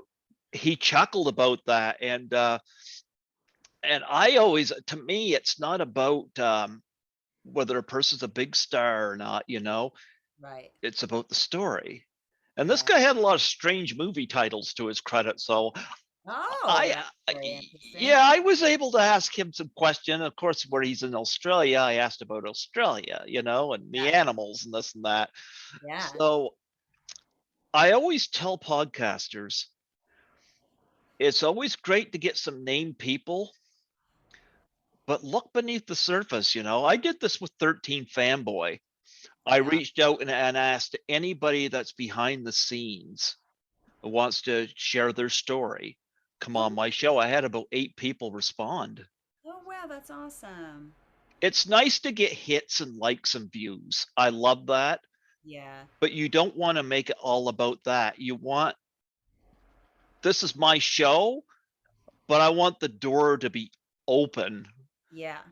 for other people to That's come right. in. That's the thing, I was just thinking about that the other day, how um I was just looking at some celebrity, I don't know who, Hmm. and thinking, yeah, like they're on my feed, which is neither here nor there, but how sometimes they're doing very mundane things, and you're like, oh, wow, so and so brushes their teeth. How fascinating! Like you're literally fascinated by it, and what that led me to thinking is, well, yes, human beings are fascinating. Any human being that's present and willing to share is actually a fascinating person. The fact that we only think celebrities are fascinating is because we only focus on celebrities. But if you took your camera out and just focused it on anybody with a story, that person would be fascinating like a celebrity. So, Hmm. it like human beings are fascinating. We are as a whole fascinating, and we think it's celebrity that makes people fascinating, but it's just actually having a chance to observe somebody up close. You know what's interesting? A few hours ago, before I had you on here, I interviewed an actress from a Friday the 13th fan film. Uh-huh.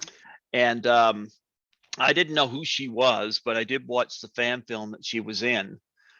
and I had her on here, and it's interesting. Something interesting happened before we ever talked about the fan film. Mm-hmm. She had mentioned that she was involved in a band and that she writes music and stuff like that. And I started segueing into that for about 20 minutes before Interesting. I ever got to the fan film, because it was like, okay, I didn't expect this. Let's explore this. Yeah. Wonderful. Yep. And to me, you never know who's gonna be fascinating, That's So you never know. yep. So Anybody that's willing to be present mhm. and to share with you authentically, you know, like you don't even have to have a band to be an interesting person. Well, Ronnie But Angel, it helps if you are. I don't know who Ronnie Angel is, but I'm like, I'm willing to do that interview because I'm like, I'm pretty sure I know what questions I can ask him. I'm sure I can look up Oh, yeah. videos of him online for Oh, yeah, sure, for sure. Yeah. But It's very funny about Ronnie because we were talking about that yesterday. I want to tell you too much about him, but we were talking yesterday about, he went to a gig and he made himself the nemesis, right? So whenever he'd come on stage, people would like boo, but like so loud that he would be at the microphone trying to like say something and they just would out boo him. Like it was a room full of just tremendous boos. And I was saying to him, like, wow, that's amazing that you managed to like become the bad guy. That's such a great thing. People love the bad guy. They love to hate the bad guy, you know? And he was so sweet. He goes, yeah, but it was still booze. And I'm like, well, yeah, you know no, what? I know booing hurts, right? It does, even though you made it happen deliberately. You became the bad guy. You did that on purpose. But then when you actually succeeded in creating these boos, like the booing hurt, you know? So he's got good stories. Let's That's call that's what they call in wrestling getting heat. uh-huh. Roddy Piper was great at it, and so was Ric Flair. Uh-huh. Guys that they just knew how to get the audience to react. Right. And if you Exactly. It's a Yep. compliment. Mhm. But it's very funny with Ronnie because it's new with him, I think. And so I think it took him by surprise that he was so successful at it. And he was also not prepared for the level of energy and like uh dealing with it and like owning it and going, yeah, yeah, I made this happen. Like this isn't real. I made this happen. I made myself the nemesis. He has a story. I won't tell you about it, but ask him about that. Ask him about I being will. I fast will. I fascinating will. stuff. Yeah. Yep. No, but and we got to touch a little bit about Pin because I know you're in that Oh, movie. love yes. Ask me stuff about Pin. I love Pin. you I love Sandor Stern. I love yeah. Those I were got great movies. I got to go back and look at the the IMDb with that because I got your IMDb up here so I can make That's reference. smart. I'm glad Yeah. you do. 'Cause I never do. And then people mention things. I'm like, I was in that. Well, you say you're forgetting. I am. I've always been forgetful that way, though. I don't mean I don't. I don't. I'm a very much live in the present, live in the future type of person. Oh yeah. Yeah, the past is painful. I've made a lot of mistakes, so it's good to forget. We've all made a Oh lot of yeah, mistakes. we all. Yeah. So I'm happy that I don't remember everything. Haven't been perfect. It's good to forget. Oh gee, I'm not seeing it up here. And what year was that? Oh gosh, I'm gonna guess 83. Oh, I know why I'm not seeing it. I looked up Lori. Oh, there you go. Yeah, No, of there course it's not in Lori's filmography. you go. No, I clicked on okay. David Hewlett was in that. David Hewlett. What is the beautiful blonde girl's name who is the lead in that? She is lovely. That was a lovely cast. And the guy named John, I can't remember John's last name, but John. Here we He's go, found it. About time. Yeah, when we're talking about Lori, I had clicked on her. No wonder I wasn't Yeah, finding it. yeah. David Hewlett, Cynthia Preston. Cynthia Preston, lovely, Yeah. love. And then John, what's John's last name? Um, Her John. boyfriend in the movie. Oh, John Pryor Ferguson or Yeah, Pryor Ferguson. look Yeah. him up. He is like got major credits. I mean, Hmm. he just you know, you know who he is, don't you? No, but I'll find out. Click on him. Click on him. You'll see who he is. He works all the time. I'm a little jealous of his career, to be honest. He's done really well. Oh, wow. Yes. He's still working. Oh yeah, he works a ton.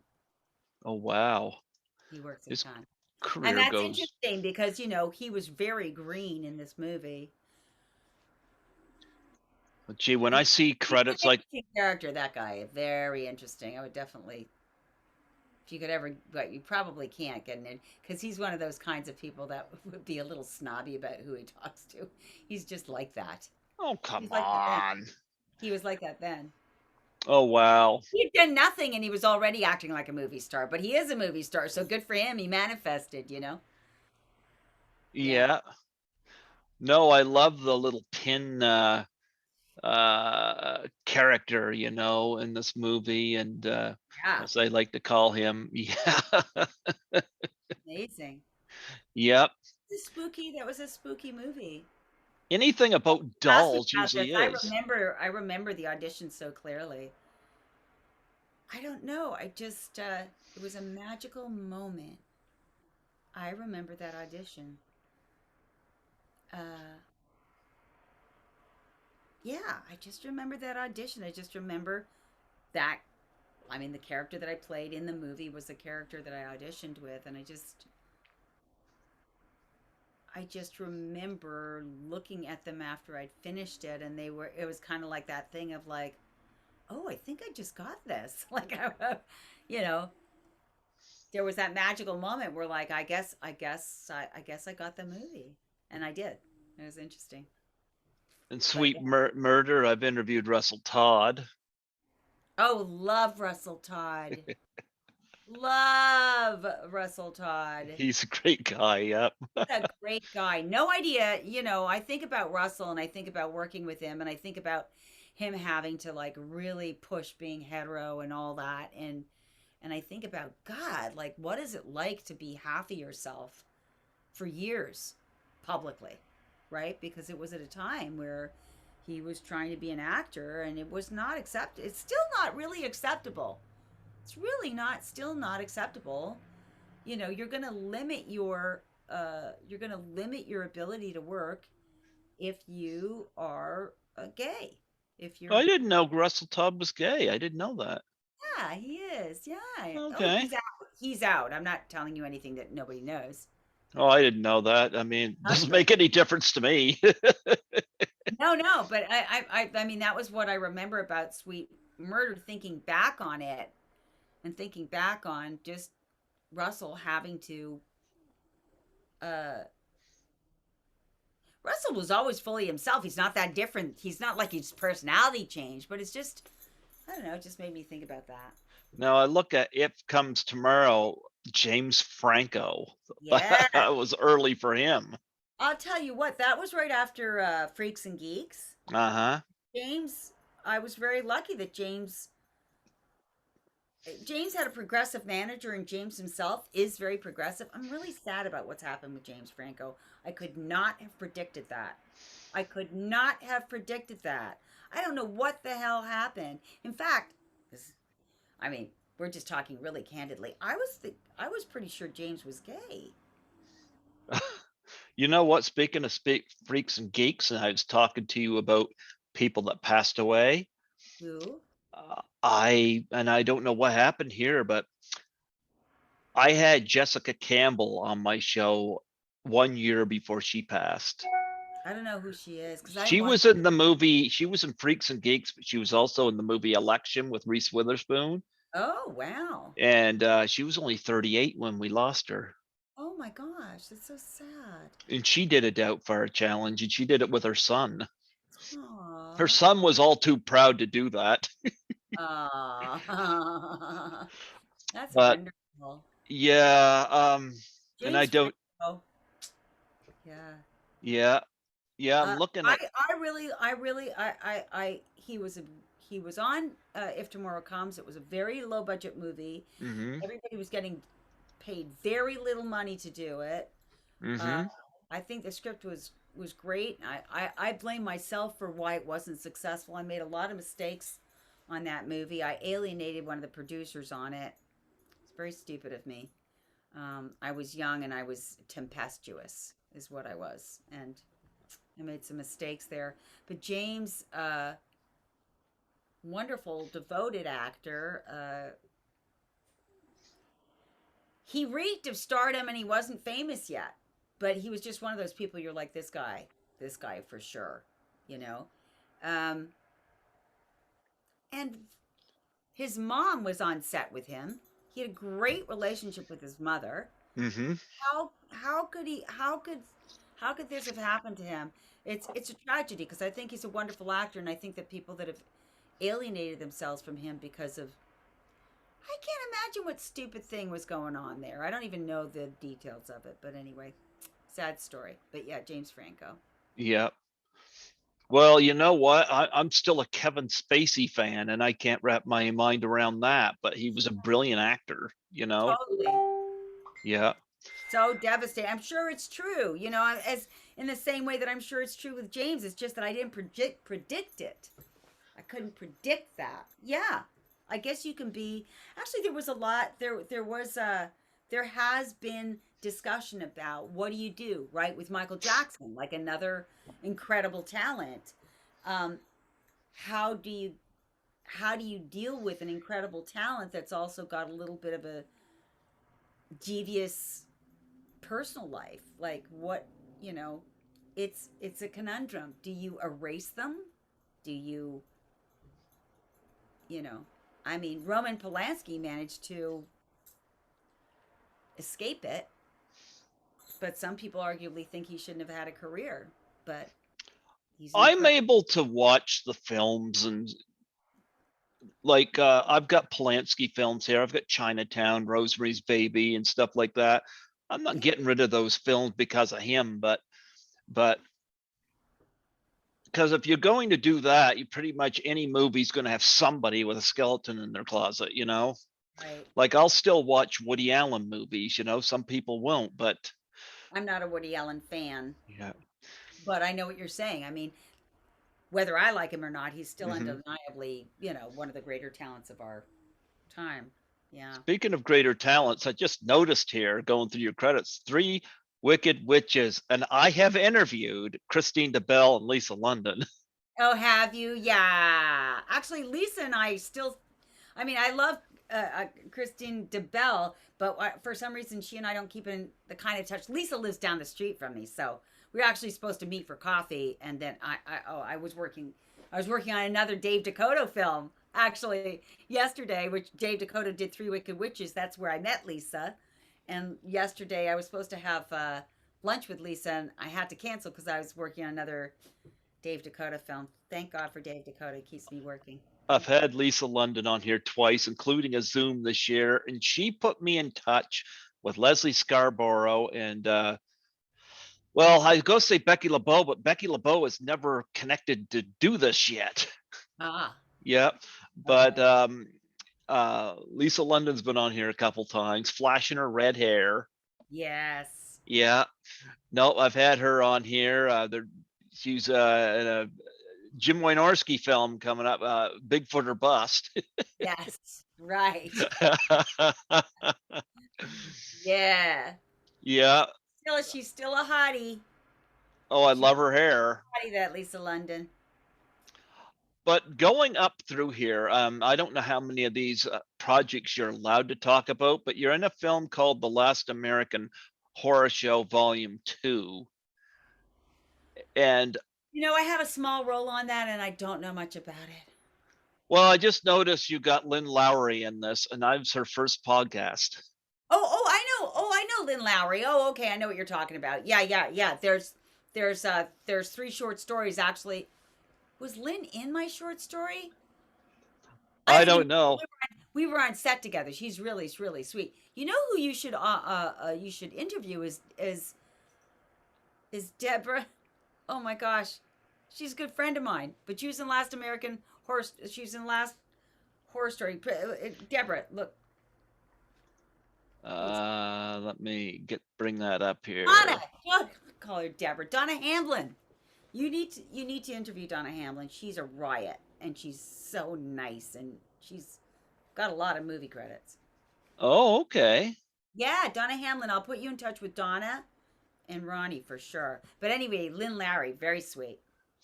I met Len Lowry at yeah, I'd gladly have Dawn on. Um I met Len Lowry at Horrorama 2018, and she's a hugger.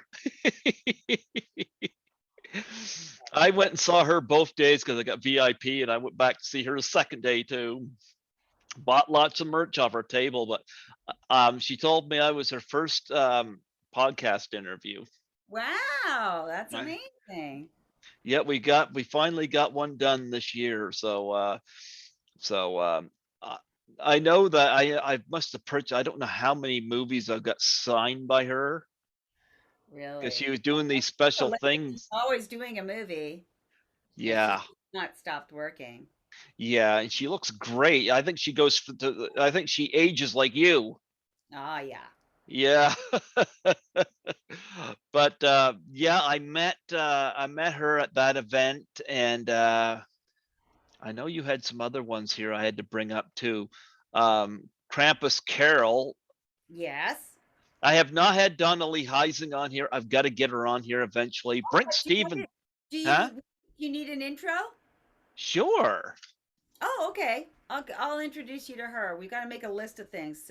Donna Hamlin, Donna Lee Heising, and Ronnie. Okay. Yeah. Oh, I'm Yeah, sure she'd be happy to do an interview. And she does a lot of movies. She does a lot of Dustin Ferguson movies. She yeah. does a lot of movies. Yeah. Well, I think she's involved in something that I've got my name on, if I remember correctly here. Is she in the Witches of the Sand? Oh, she might be. Yep, she is. Yeah, my picture's going to be in that movie. What is that about? It's directed by Tony Martin, Mm, and he's got got a great cast in it. you don't know much about it. Not much about it for beyond that. Lynn Lowry, yeah, Lynn Lowry's in it. Nice. Yeah, Deborah Lamb. Yeah. Yeah, a lot of people in that. And of course, Brink Stevens is in this as well. Deborah Hamlin. Yeah. Yeah, Brink Stevens Deborah turned me Hamlin or down. Donna Hamlin? Donna Huh? Hamlin? Donna Hamlin or Deborah Hamlin? Donna Hamlin. Is in Witches of the Sands? Yeah. Oh, good. Hey, Mm-hmm. that's good. Yeah. So Donna would probably put you in touch with a lot of people too. But I'll get you in touch with Donna. Yeah. Donna and I have done actually, a couple of movies together. no, she's not in the Witches in the Sand. I think I was looking at the wrong thing. Oh, too bad. Yeah. I think Donna took a hiatus during COVID. Everybody took except me. I work as a I didn't. cleaner. Yeah. I work as a cleaner, so I was kind of one of those essential workers on the front lines. Wow. Yeah. Yeah. That's amazing. Putting yourself in danger. Well, I work mainly back shifts, so I don't work around a lot of people. Oh, so that's good. I've Yeah. heard of this. Oh, Deadly Dealings. Okay. Yes, that's going to be fantastic. Oh, the lighting in it looks Ronnie good from the Ronnie picture. Jonah, you should interview Ronnie Jonah. She works a lot. I'm seeing her name on here. She works a lot. Okay. Like I'm seeing all these films, it's people for the first time. But like I said, I'm always. You know what? And Ronnie's an ex-wrestler. Oh, She's got is stories. she? Yes. She's got stories, that girl. She's great. She's sweet. I love her. She's she's definitely up and coming. She's, working all the time. Yeah. And you know who else would be fun for you to, or would be good interviews, are the movie that I'm about to do. Geez, Louise, I've forgotten the name of it, but Rebecca and Rob. Rebecca's what's last and Rob Mello. What is, what is? What Uh, movie is it that you're involved with them? it's a movie that's coming up. Look it up in my IMDb. Well, It's you got Blood Covered Chocolate, you got The Possession of Me or Moses, you got Savage Vengeance, um, Run Like Hell, Tin Roof. Tin Roof. Tin They're Roof? the of Tin Roof, but they work a lot. Like Rebecca works a lot. Yeah. Who are the producers of that? Oh no, I'm just looking at the fact you do uh, Blood Covered Chocolates with Deborah Lamb. Yes. I love Deborah That's Lamb. going to be a great movie. I can't wait for that to come out. That's going to be great. Rob Mello. Yeah. Oh, Rebecca Reinhardt. I've Yeah. never interviewed her, but I'm familiar with her. Do you want me to set you up with them? Why not? Okay, hang on a sec. We got to write this down. I got Rebecca on Facebook. I've just You have could get never reached Rebecca and out. Rob to interview together because they're a team and they're really really fun. But I mean, they have their separate careers, so I don't know how you would work that out. But Rob is really great, and actually, we could use a little help promoting Tin Roof. So Rob Mello, uh, Rebecca Reinhardt,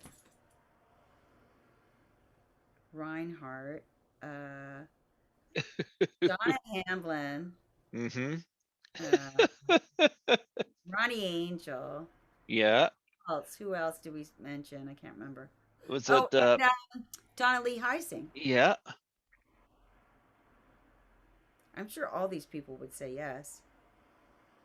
Yeah, yeah. All right. Bef- Keep looking through my credits. Let's see what I can get you. before this year I would have said Judy Aronson, but Right. but maybe eventually I'll make peace there. I hope so. Yeah. It's Yeah. so silly. Yeah, because it's hurtful. I get it. I did talk about it in detail when Scotty interviewed me, so I did not hold back, but nonetheless, I won't get into that. Um, but yeah, no, I'm happy to help promote these films. Yeah. Oh, and Ronnie Jonah. Ronnie Jonah, yes. Yeah. Monique Parent, you work with her, huh? Yes, Monique Parent. I haven't worked with her yet because that movie hasn't. I wish that Oh, movie would okay. go Del Harvey, but I know Monique Parent. Uh-huh. Have you had her on your show? I have not. I could maybe get you in touch with Monique. Yeah, Monique, I saw a video of her. I think it was sometime a couple years ago where she was getting ready for a con and she was, I guess, walking us through what it takes to get ready, and she's putting all of her makeup on, getting herself ready for the convention. And I just found it fascinating. Yeah, she actually does a lot of makeup videos. She that's like one of the things that she does is. Hmm. But yeah, no, she is fascinating. She's You and quite. Donna Hamlin both in Spleen. Yeah. Do we work with Jeff Schneider and Luc Bernier a lot? Okay. Yeah, Luke wrote Spleen. He also wrote, oh my gosh, Jeff Schneider, the last Jeff Schneider movie. I think I've done 3 Jeff Schneider movies. I know Donna works with Jeff all the time, and Luke is a mutual. Luke, the writer of those movies, is a mutual best friend of ours. Oh, nice. We have a little triangle. There you go. Yeah. And Savage Vengeance, you got Brinkstick, Camille Keaton. Yeah, Savage Vengeance is still ongoing. I haven't actually done my bid on it, but Jake Zelch is the director of that, and he's a very talented director. Hmm. He did Krampus Carol, Okay. and he did Mia Moss, and he's taken a little break because he adopted a. He's got a little baby. That's one's got Ronnie Jonah in it as well. Oh, Savage Vengeance. That's right. That's how I met Ronnie Jonah because Jake suggested me for Deadly Dealings. He And got me it's on that movie, you and got he had just worked with Ronnie on Savage Vengeance. you got Yeah, Brink Stevens, Camille Keaton. I've never had Camille Keaton on here. I don't know Camille Keaton. What's she on? I Spit in Your Grave. Am I an I Spit in Your Grave? No, that she's in I Spit in Your Grave, but she's in Savage Vengeance with you. Oh, okay. Yeah, I Yep. haven't met that cast because my part is takes place right at the beginning of the movie.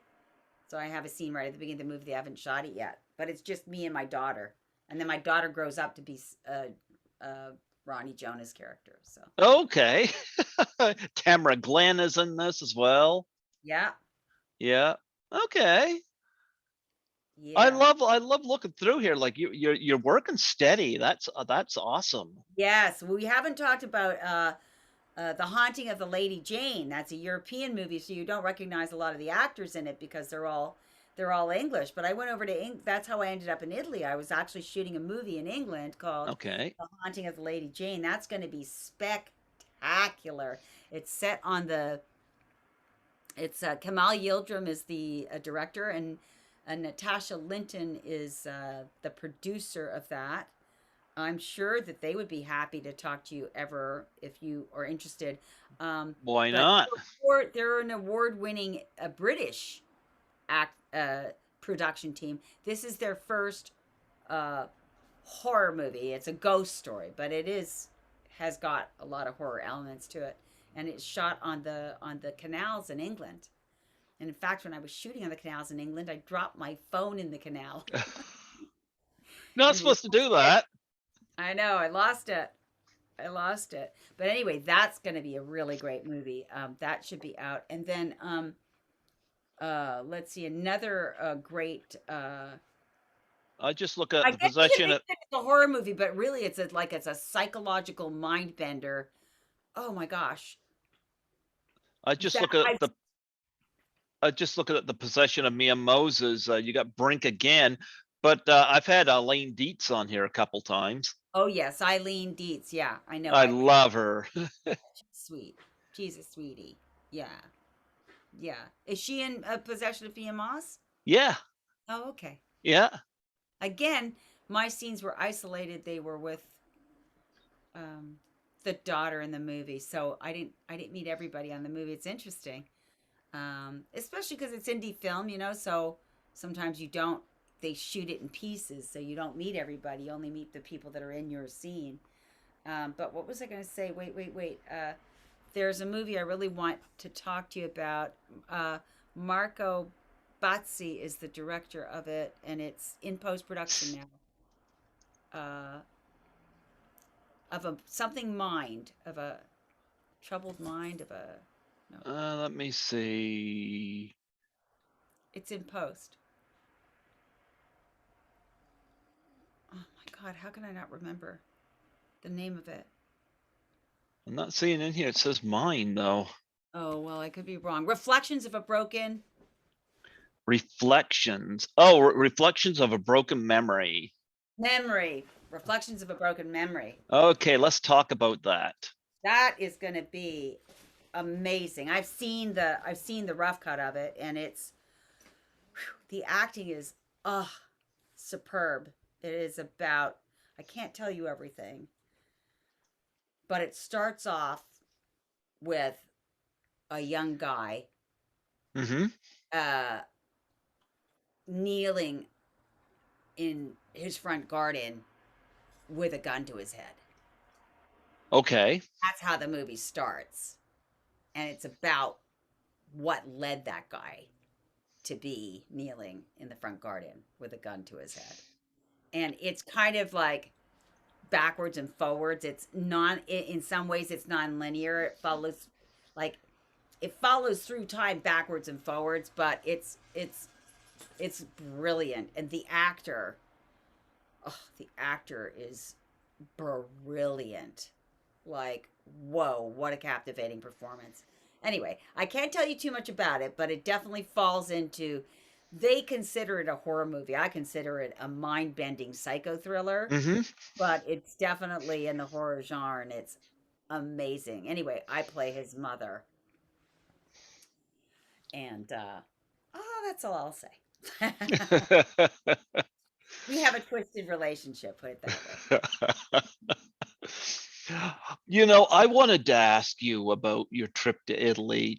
I've never been to Italy, so talk about, because I know I've seen your videos and whatnot, and your travels and various places you go to. Yeah. Yeah, talk Um, about your trip. I'll tell you a little bit about my trip.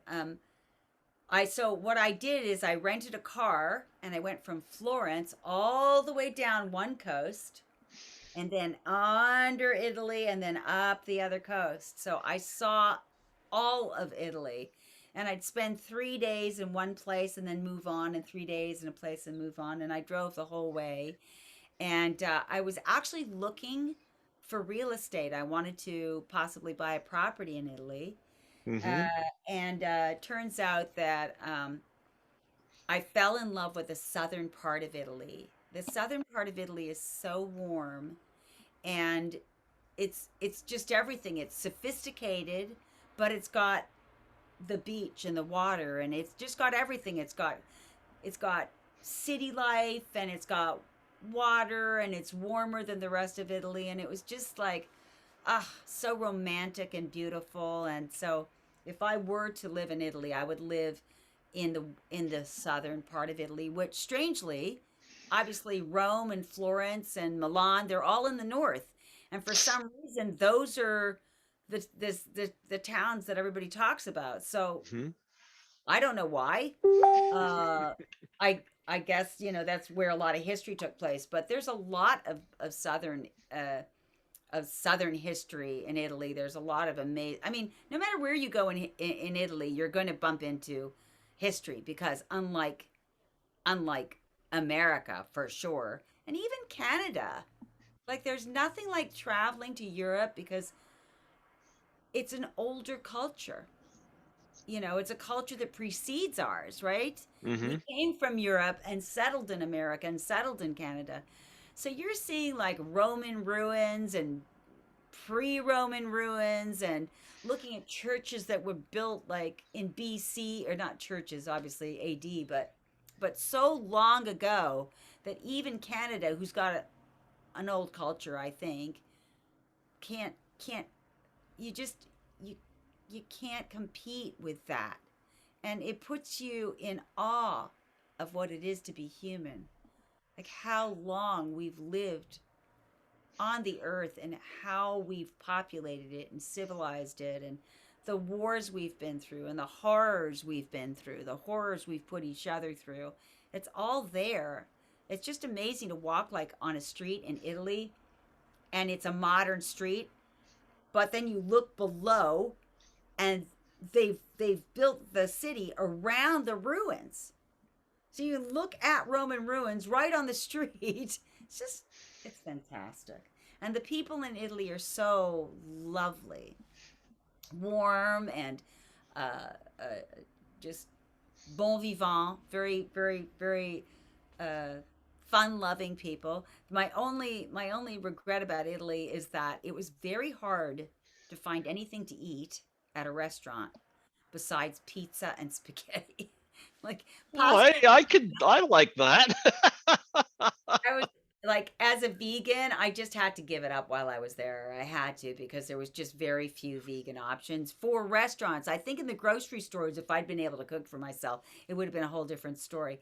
But the restaurants live off pasta and pizza and uh, Chinese food.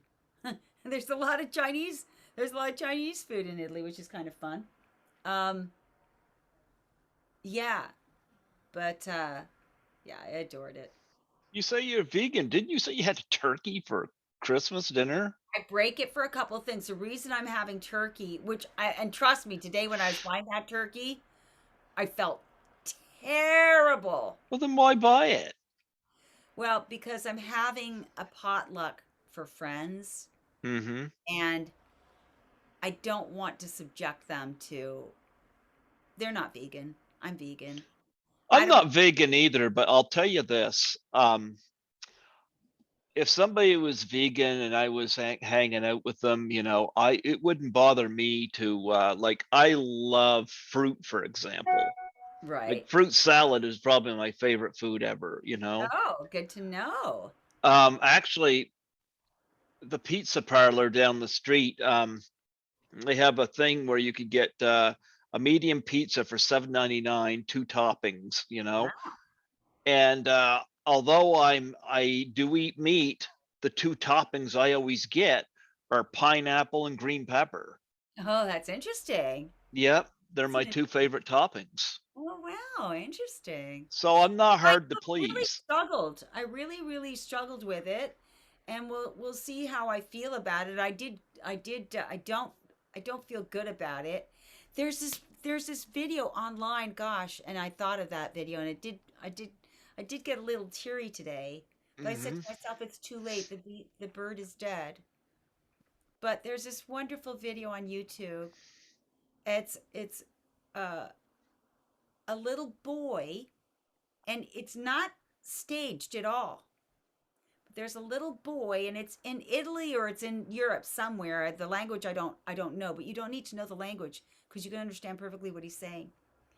And his mother is telling him that she needs to cook the chicken, and he is horrified because there's this chicken, dead chicken, plucked on the table, and he is so connected to the fact that this is an animal, and he's crying, and he's saying, no, no, no, no, no, you cannot cook this chicken. He's trying to save the chicken that's already dead. It's just bloody heartbreaking.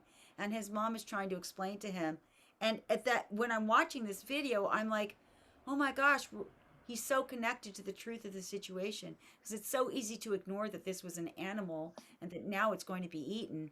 And he brings you right to it. He's like 7 or 8, because he's still innocent and pure, and his connection to the truth is instantaneous, right? And he, even though the chicken is dead, he just, I don't think that mom ever got to cook that chicken because he would not allow it. So I had an experience with that today. But I opened my house out to people because I love to celebrate with people. My Hmm. All of my family are dead now, except for my sister, and she's got her own family. We're not, that's not even worth discussing. But so for the sake of opening my house out to uh, extended family, the family of my making, Hmm. I just didn't want people not to have a, a turkey dinner. Now we'll see how I feel about it. This is the first time I've ever done this, right? So I don't know how I'm going to feel cooking this turkey. Now, of course, I bought the turkey, and I'm not going to waste the turkey because I bought the bloody thing. You know what I mean? Like to have a soul give itself up for you, and then you waste it. That's even worse. So, but yeah. But I do make, you know, I do make. I'm still making valuable exceptions for things like other people or whatever, if I can really justify it. But on a daily basis, I try to be vegan. Yeah, You wouldn't have to do that for me. you're a doll. Yep. For me, if you had a fruit salad there, I would take it. I I could take my pizza with pineapple. I love pineapple on pizza. I gotta say that. You Yeah, know, so funny. We were having I was watching a Spider-Man thing. They were talking about, but what's his name likes pineapple on pizza too. The guy that plays yep. Spider.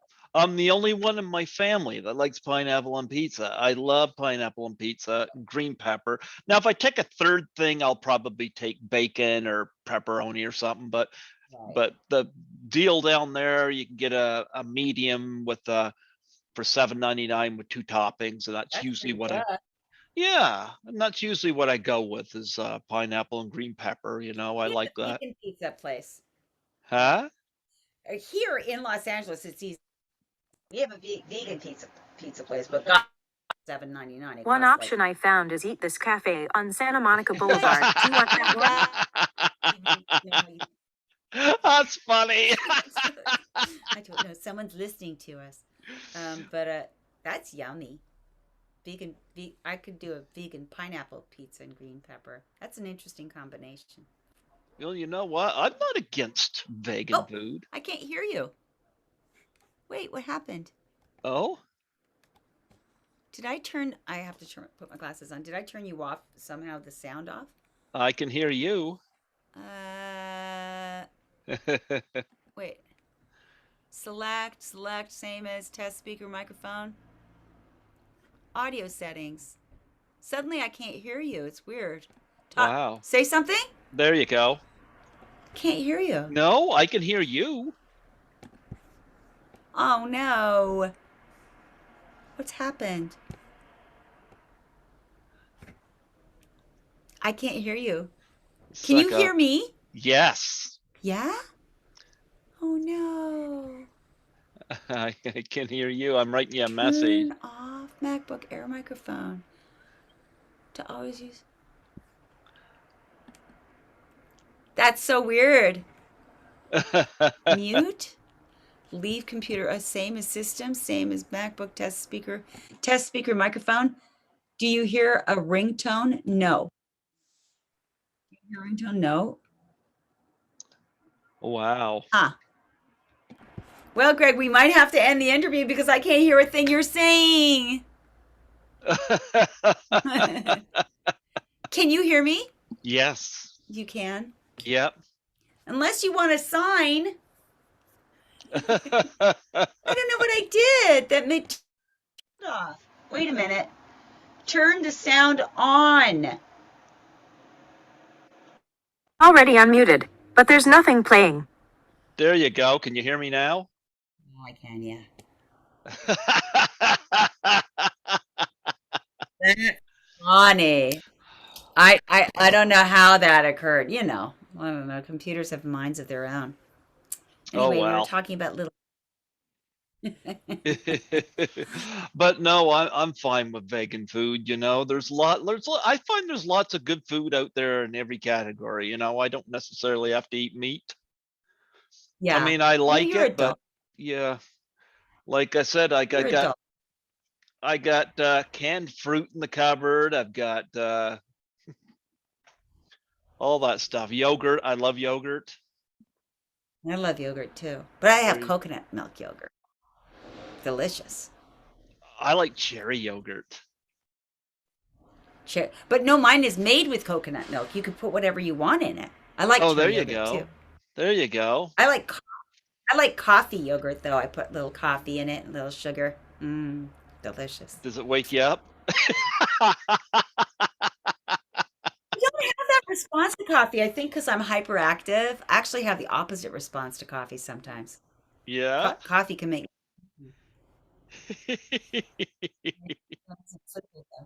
yeah. But you're sweet. You would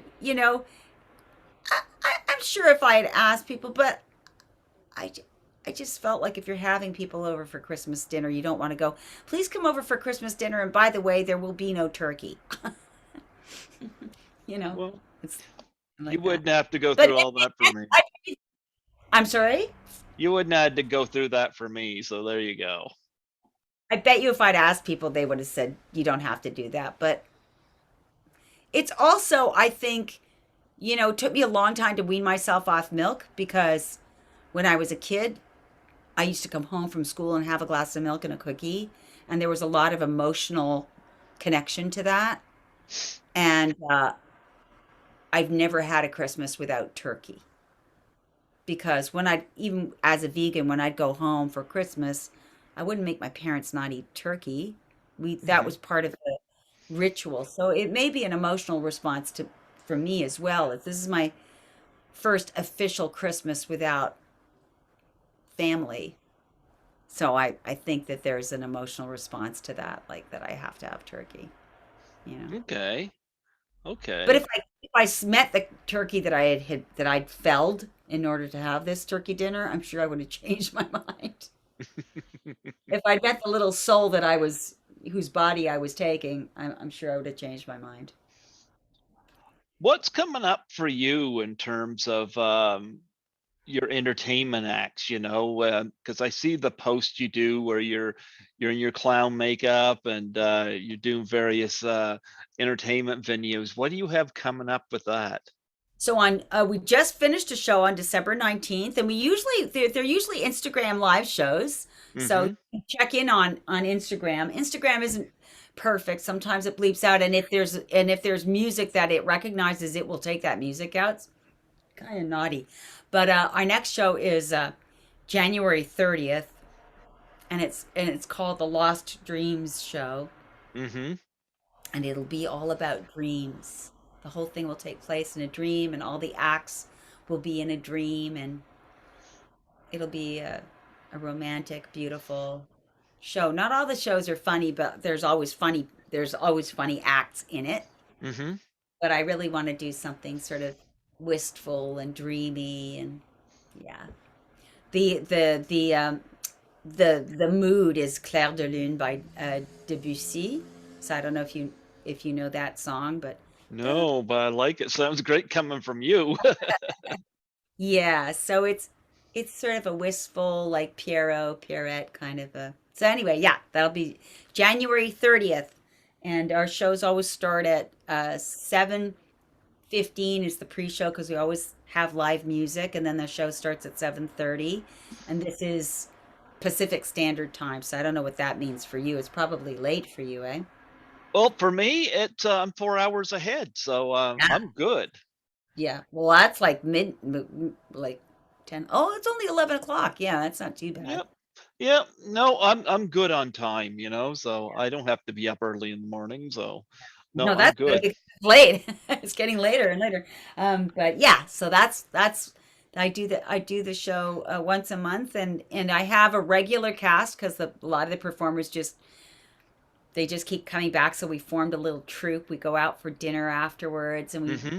regale each other with stories, and it's just so cozy and fun. I love that. I love having friends just do a show together and then go out and talk about it. Like, what could be more fun than that? So we do that. But we also have a lot of guest stars and stuff. So different, uh, and every act is different anyway. But yeah, so that's what I do. It's a little circus show every once a month I do it. And, You ever and gonna have Peter Cowper to be a guest as a when his mine open?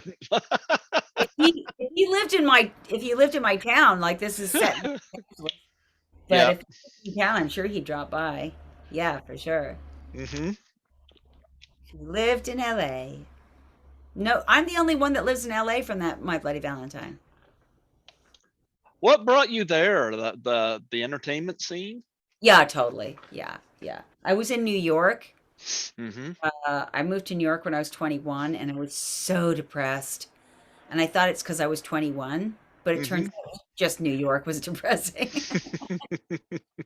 My sister, who was also an actress at the time, had moved to Los Angeles, and she was having a great time. And so she was very generous. She paid for me to move to Los Angeles and see if I liked it better. Mm-hmm. And I didn't. I didn't.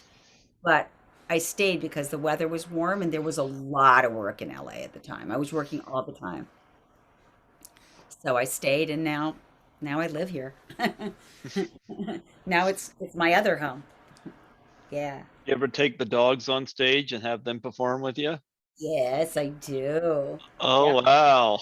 Google my name there. Oh, maybe there should be pictures. There should be pictures of me with the dogs. Yeah.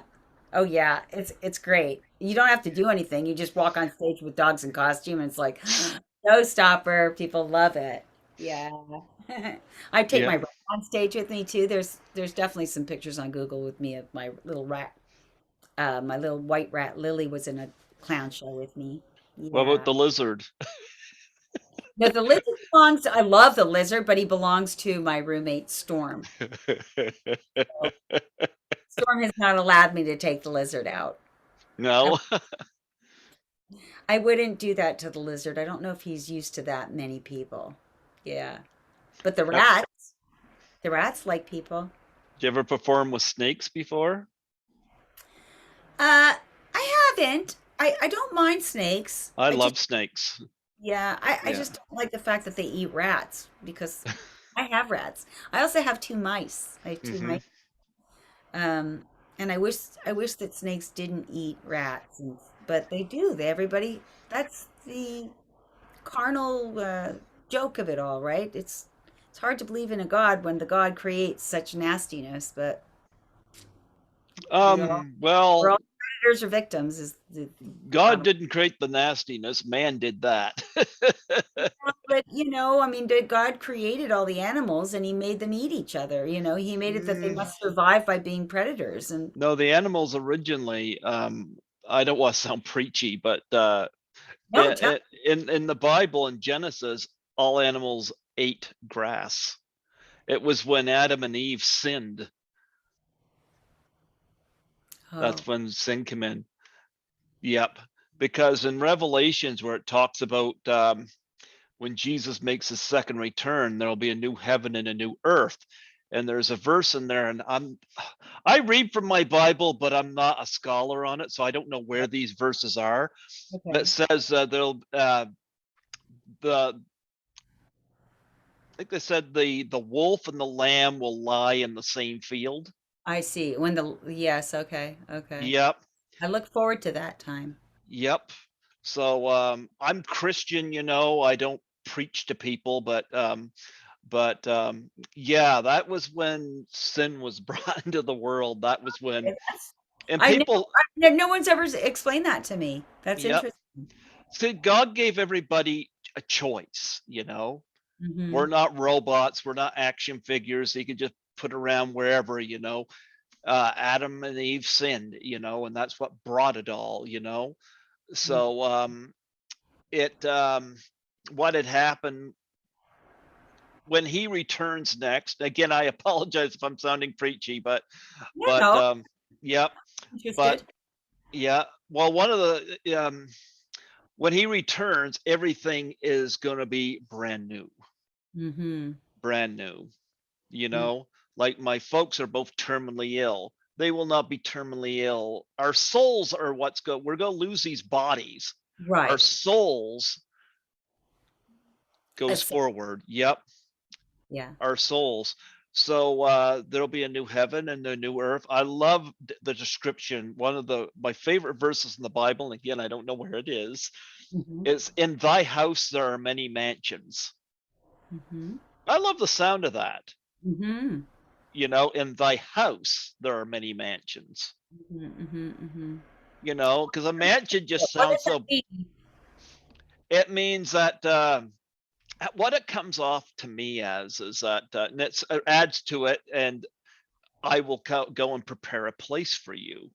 Hmm. So a mansion sounds like a great thing, when you think of a mansion, and when it says thy house, well, if you got mansion in the house, I think what's painting is that heaven is beyond our comprehensions. Right. Yes. Yeah, Uh-huh. yeah, yeah. But I know it says there that he shall wipe away all tears and all that stuff, and no more pain, no more suffering. And I believe that, and some people don't, and I don't force it, Right. but that but there is a verse in there that says that the wolf and the lamb will lay down the same field. It's painting a picture that it's going to be peace, Yeah. I look forward to that. That'll be. total peace. I can never quite get around, the challenges that you know, you know, Another thing, being and vegan, it's a chore, right? I have to really work at it. It's not easy not to eat meat, and yet I would really not want to kill another animal. The thought of it, I think if other people made the connection that that little boy I was describing to you made when he saw that chicken that we see in the store all the time, if we all made the connection that that was a soul, mhm. and that's, that we would that more people would be vegan, but it's very, very easy not to. But it saddens me how hard it is to do what I consider the right thing, because my body is fights me all the time. Right? Bacon smells good. Yeah. Smell of bacon, it smells really great. But Another I part of that verse said yeah. too, it said the child will play near the viper nest. Mm. Now Mm-hmm. that sounds dangerous, but when you hear it and the new heaven, new earth, it Mm-hmm. means that the child will not be harmed by the viper. Right, right, right. Yeah. For So, so yeah. yeah, I got my Bible over there. I read from it every night, but Wonderful. Good for yeah, you. I That's great. don't know. Yeah, I don't always I don't go to church anymore because a lot of times church has become a lot about money. Right. And Yeah. I still read from it, but I figure, they talk about giving your 10%, your 10%. How about give to a charity? Because Jesus was all about helping those in need. Absolutely. I am with you. I am with Yep.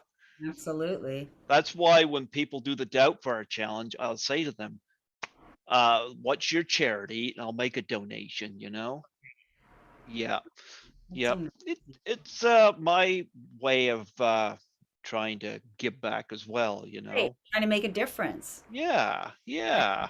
Any kind of a difference that you can make is causes a ripple, right? Mhm.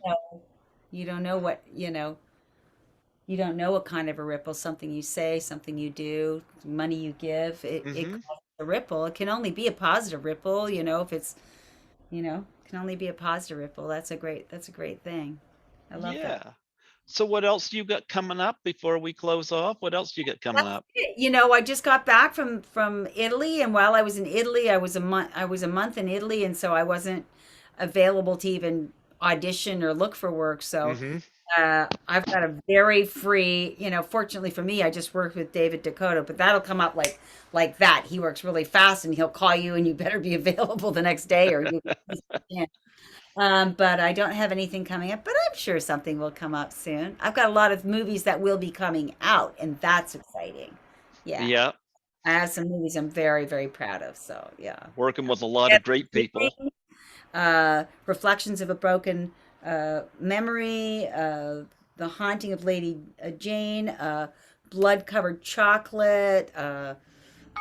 Gosh, what else am I missing? But those are all going to be coming out in the new year, so it's going to be really. Those are the things to look forward to. Yeah. Yeah. But Yeah. yeah, and you're all ready for Christmas. What do you think? 40 years this movie. This is what you get recognized for the most, I think, right? Yeah, that and Dr. Quinn. That and Dr. Quinn Dr. Medicine. Quinn, yep. They're completely different fan base. The people that love Dr. Quinn Medicine Woman are rarely horror movie fans. Very sort of two separate worlds. So Like, we're oh not going to see the miner in Dr. Quinn. no, it's That very unlikely. that crossover is not going to Also, happen. people that and then I have a clown world that I exist in, and they don't cross. Well, the horror movie and the clown world crosses a little more. But the Dr. Quinn people, they're not interested in any of that other stuff at all. It's too creepy for You them. went to clown school, did you not? Yeah, yeah, and I'm still in clown school. I'm actually studying to be a clown teacher now. Oh, are you? How long does it take to go through clown school? Well, no, I mean the classes are ongoing. It's kind of like a thing that you never learn enough of. You know Okay. what I mean? It's an ongoing study, and you should always be studying if you can, because it's a thing that requires practice, and if you don't practice, then you lose. It's just like acting. Mm-hmm. I think you should always be in acting class because I have different feelings about that, but acting is a muscle and you have to keep exercising it, and when I don't, it's very apparent, like, yeah. So anyway, that's the long answer to how long were you in clown school. I've been in clown school for the past 10 years of my life, and I'm still in clown school, and I'm taking more clown school classes. Yeah, yeah. So what kind of stuff do you learn in clown school? Well, you learn about what's funny. Like, comedy is so intricate. I mean, when you think about Lucille Ball, what a genius. What is funny? That you learn about the elements of what's funny. Surprise is funny. Truth is funny. Like when you recognize something to be true, it's funny. Um, and timing. Those three things, and you're constantly learning about them. And also, comedy's evolving. It's evolving. Uh,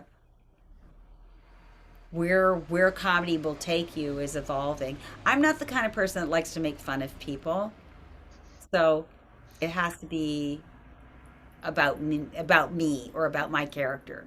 I have Mhm. to be the front of the joke, but there's all sorts of comedy. There's commedia, there's masks, there's um yeah, there's just so much to learn.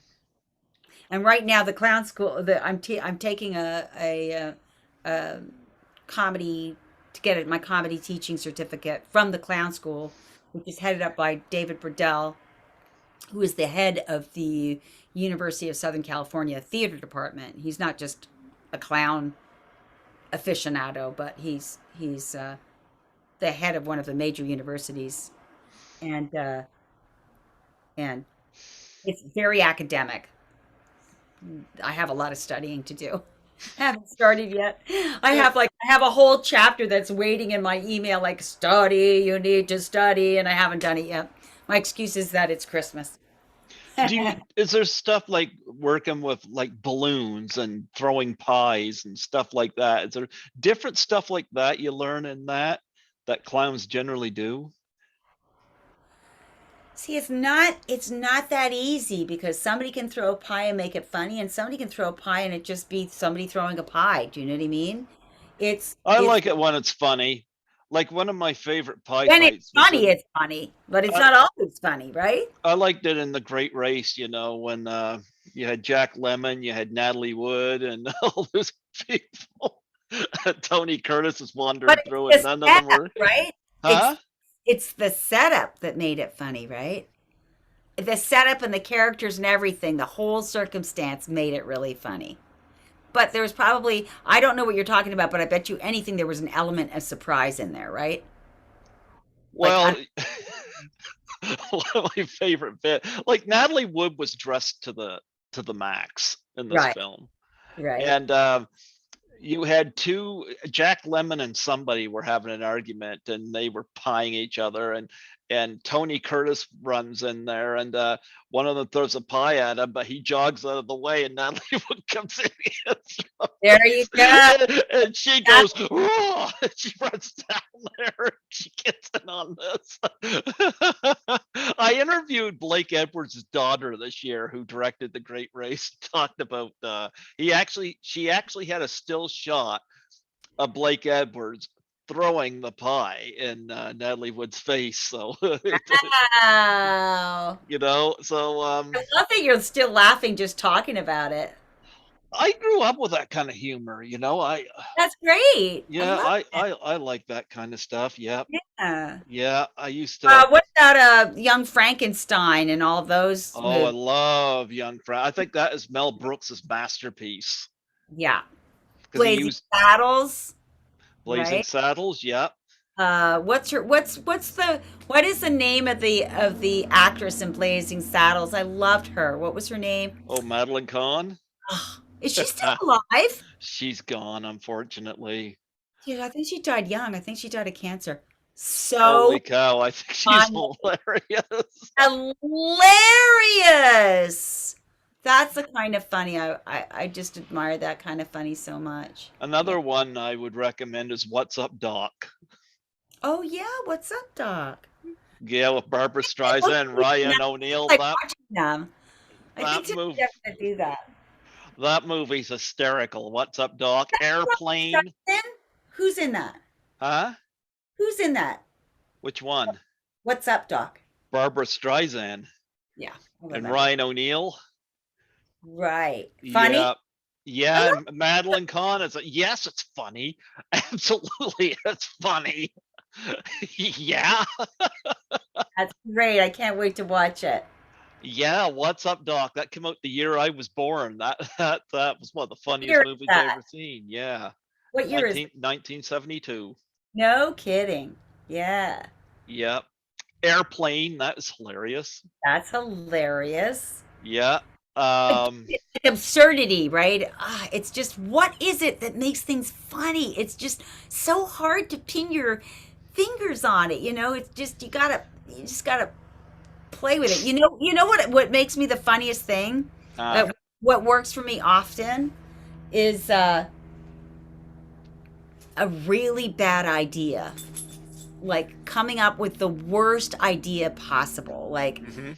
you know, uh, I can't explain it, but that really helps me be spontaneous. Like if I'm on a conversation with people and then I do something that would be like, you just shouldn't do that, whatever it is, what it is, but it'll make you laugh. That's my surefire moment. Like if I don't know how to be funny, then I think about what is the worst thing I could do, like the most inappropriate thing I could do right now, and it will get me close to funny, if not be super fun. Like count on you can count on it. But that's the only thing I can say about comedy that I know for sure is like you just there's some people that like Mel Brooks or whatever.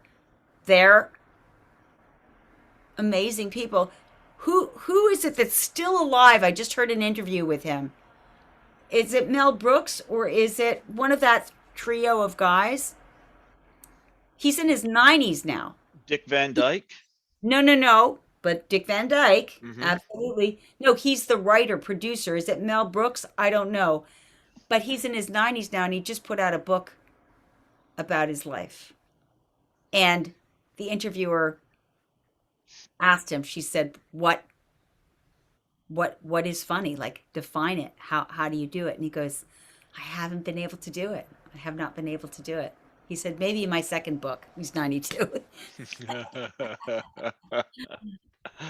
Yeah, I love comedy. I'm glad you love comedy too. It's wonderful. Being able to laugh at ourselves and just it makes you really appreciate life, doesn't it? When you can Yeah. laugh. Yeah. Yeah. I love comedy.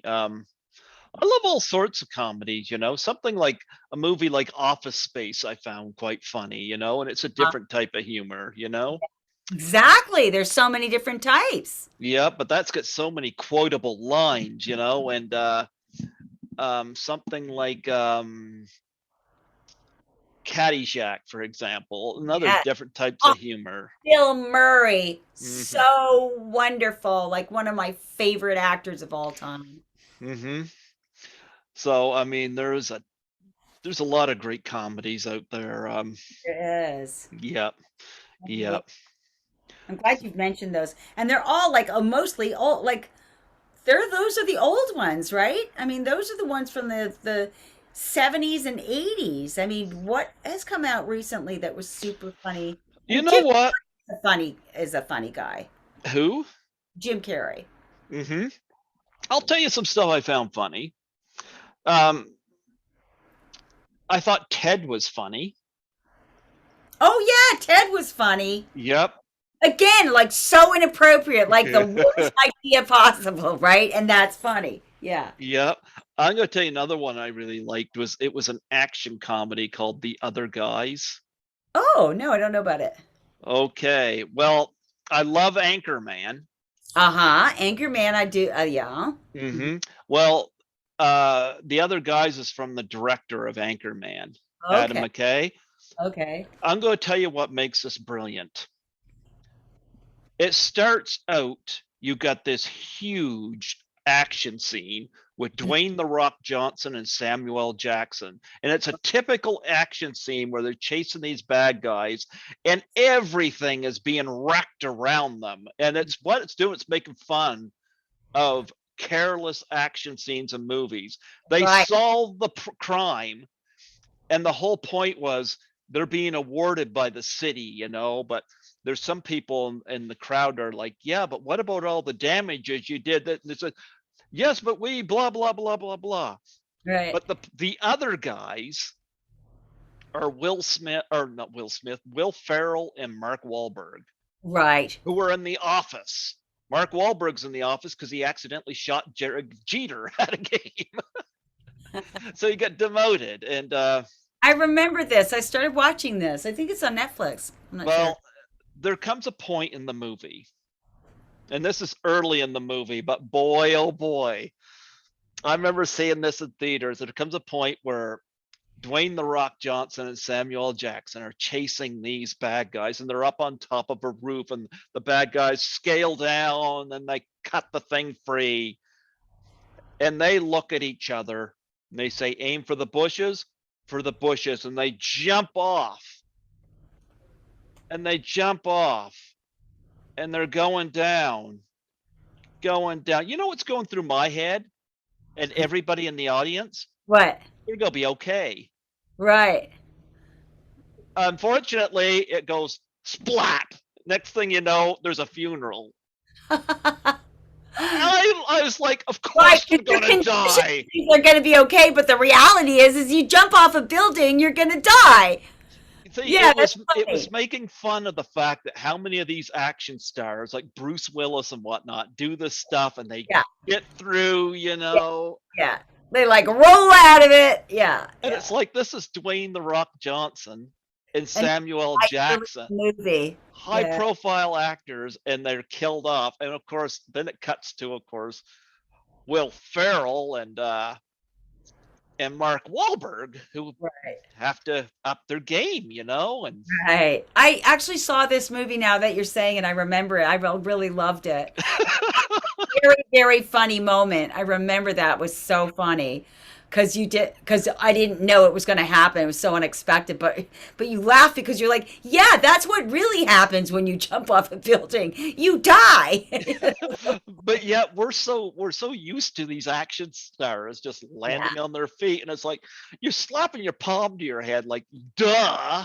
Come on, that does not happen. Yeah. Of course they died, you know. Tonight I'm going to watch all the funny movies. Wait, what did we say? We said wait, okay, I got to write this down cuz I'm not going to remember. What was the movies we said? Oh, What's Up Doc, and what was the other one with Blazing Saddles? I'm going to look for them tonight. Young Frankenstein. Young Frankenstein I've seen enough that I'm not, but I haven't seen Blazing Saddles in a long time. But What's Up Doc? Yeah. Oh, you got to see What's Up Doc. Yeah, What's Up Doc and Blazing Saddles. I have not seen that.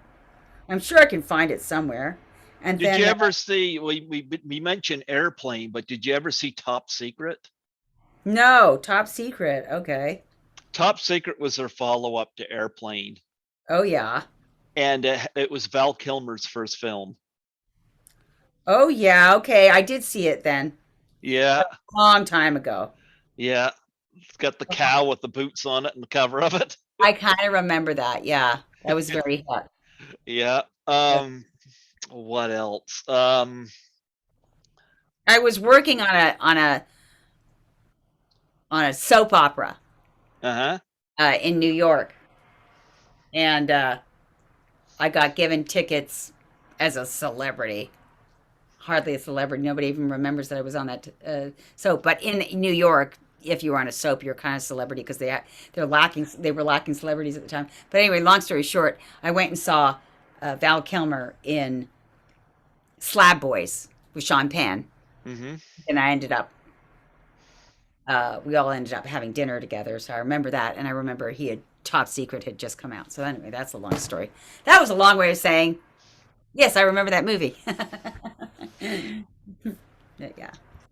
And there's a bunch of movies like with Seth Rogen in them that I thought were funny, you know. I did too, but you know what? Seth Rogen totally abandoned James Franco, and I can't forgive him. Did he? Yes. I didn't know that. Yeah, he did. He didn't back his friend up. It's like you don't have to agree with what he did, but you don't turn your back on him, like, in public. You know what I mean? Like, I just think he handled it super badly to save his own skin, and I was not impressed. And I'm like, oh, I didn't know that. I am not a Seth Rogen. I think Seth Rogen's funny, but I'm not going to go. I can't support him.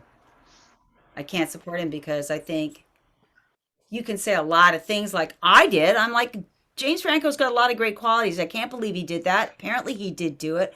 What the heck? That's just it's just too bad. You know what I mean? That's how I talk about James Franco. I don't abandon him and turn my back on him, and I'm not even a good friend of his. So, anyway, You see, I watched a funny James Franco movie just for Christmas here. Did you ever see Why Him? no. Okay, Why Him?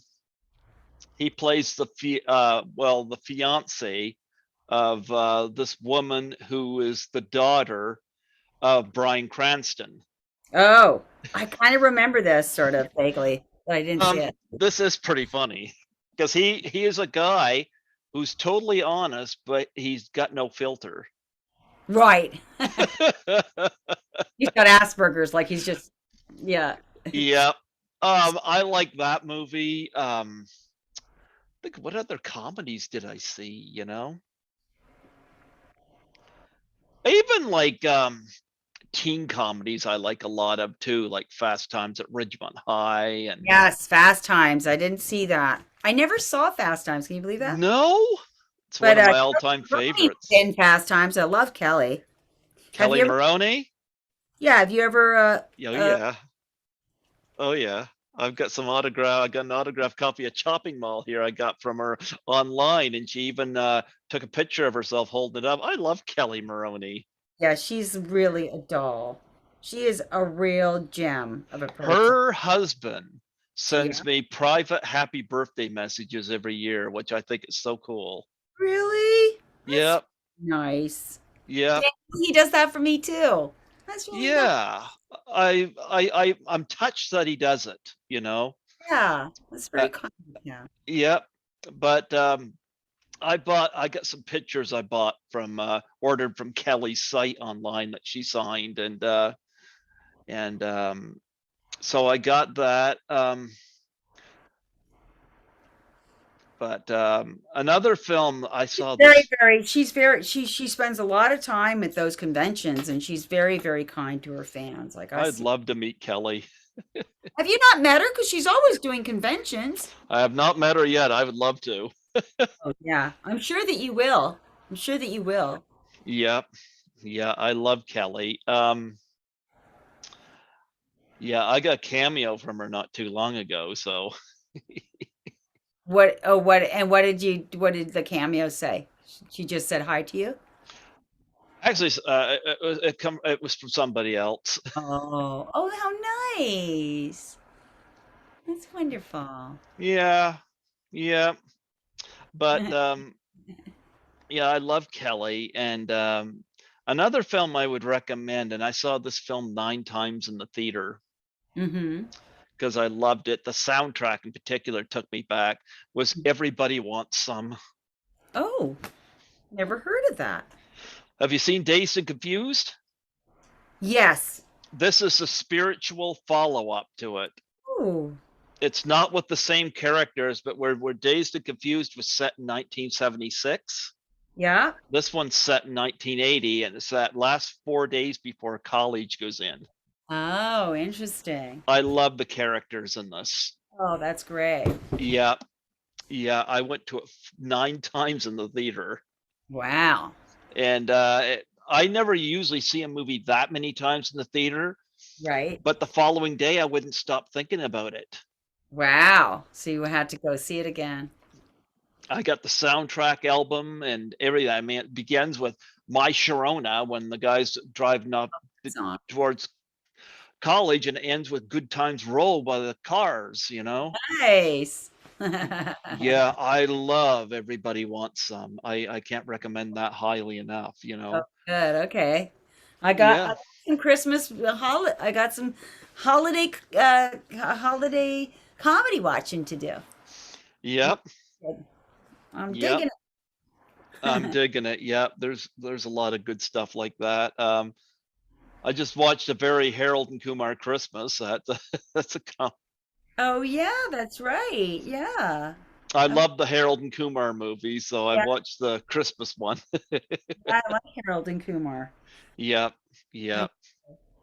So they have a Christmas one. There's a very hilarious claymation sequence in it.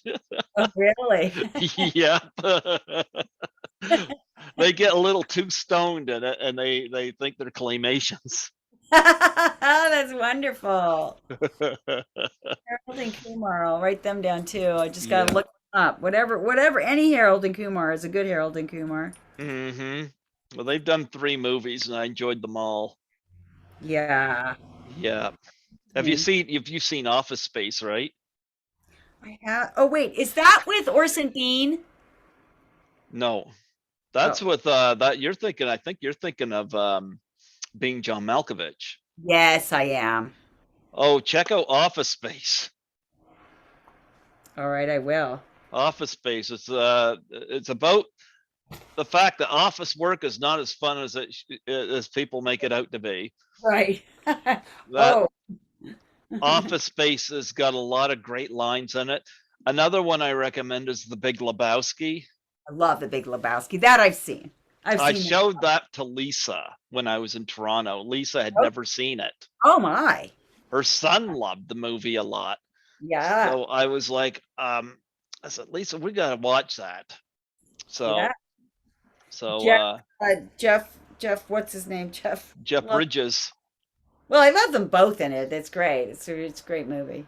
Yeah, Hmm. love that Yeah. movie. So those are some comedies that I recommend highly, and I could probably think of more if I put my mind to it, but All right. Well, you can send me the list, and I will try to get you over the holidays. I'll try to get you in touch with these people. hmm I'll connect you guys on Facebook. I'll send them a message, and if they're interested, I will um send me. Can you send me a link to your podcasts? Like, Actually, I'll just send you a link to my YouTube because that's where they all go up. okay, that's You'll get this before it goes public. I always let the guests post it first, you know? Oh, you're sweet. Okay, Yep. that's great. Yeah. But Yep. yeah, send me a link and then we'll see we'll see who bites. But it Yep. was fun talking to you. We It was talked fun forever. talking to you. Well, you know what? I don't even think you're my longest interview. I had Craig Muckler on here for 4 hours and 8 minutes Wow. back in January. Oh I my just God. let I let people talk. I know I don't do a lot of editing, Yeah. because I like people to get the authentic, even when we're having a sound issue there, because Yeah. it makes you sound real, you know? Yeah, of Yeah, course. I Yeah. like that. Yeah. But And your guard comes down when you've been talking for this amount of time, but yeah, I get it. It was fun. but We covered a lot of great topics too. well, next year, maybe even around Christmas time, I'd be happy to have you back. Well, for sure, but I'm gonna do the challenge. You have to send me that information for the challenge as well. Yeah, if you want to, yeah, I gotta send you the information for the challenge. Yes, because I'd love to see you do that again, you Yeah, know? yeah, for Yeah, sure. I'll hook you up with all these other things. But of course, yeah, we can make this a once yearly thing. See how many yeah, in a row we can do it. yeah, we could do that. Yeah. I Yeah. just wondered, do you think Kelly Maroney would do the Doubtfire challenge? She might. I can't speak for Kelly. I can tell you that I love Kelly and that she is a really, really nice person, and she's a feeling and caring person. And I love Kelly. I would think that she would probably do it. Yeah, I mean, Daniel knows who you are. Ask Daniel to connect you. That's Oh, the best. I've had Kelly on here. I Oh, you have? I Oh, oh yeah, I've had Kelly on here. it's, Kelly got a cameo where I was in a situation where I had lost lost a bet. you lost the bat? Yeah, and the person I lost the bet to was actually female. Oh, Um, this is embarrassing to mention, but uh, had she lost, I was going to get her to clean my apartment. right. But I lost the bet, and she made me go to her women's night out wearing a diaper. Ah, oh my gosh. Now, here's the thing I didn't tell her. And now this was not my girlfriend. This was just a group of girls. having a discussion. It was actually involving wrestling. Oh, interesting. Yep. Speaking of which, but back about 10 years ago, I was at a Halloween party, and a lot of times I'll do stuff just to make my friends like think, gee, I can't believe he did that. And I went to a Halloween party about 10 years ago dressed as an adult baby, but I didn't have my legs bare and stuff like that because I did here on Halloween it's cold and I'm not gonna go that. So I didn't win the costume party. But when I went there, my thing was because I don't like kids. I never wanted kids. Right. But my theme was women like kids. So I went there and I knew all the shooter girls. So I had my picture taken sitting on their laps. And they knew who I was. So it was like I was hitting on strangers, you know.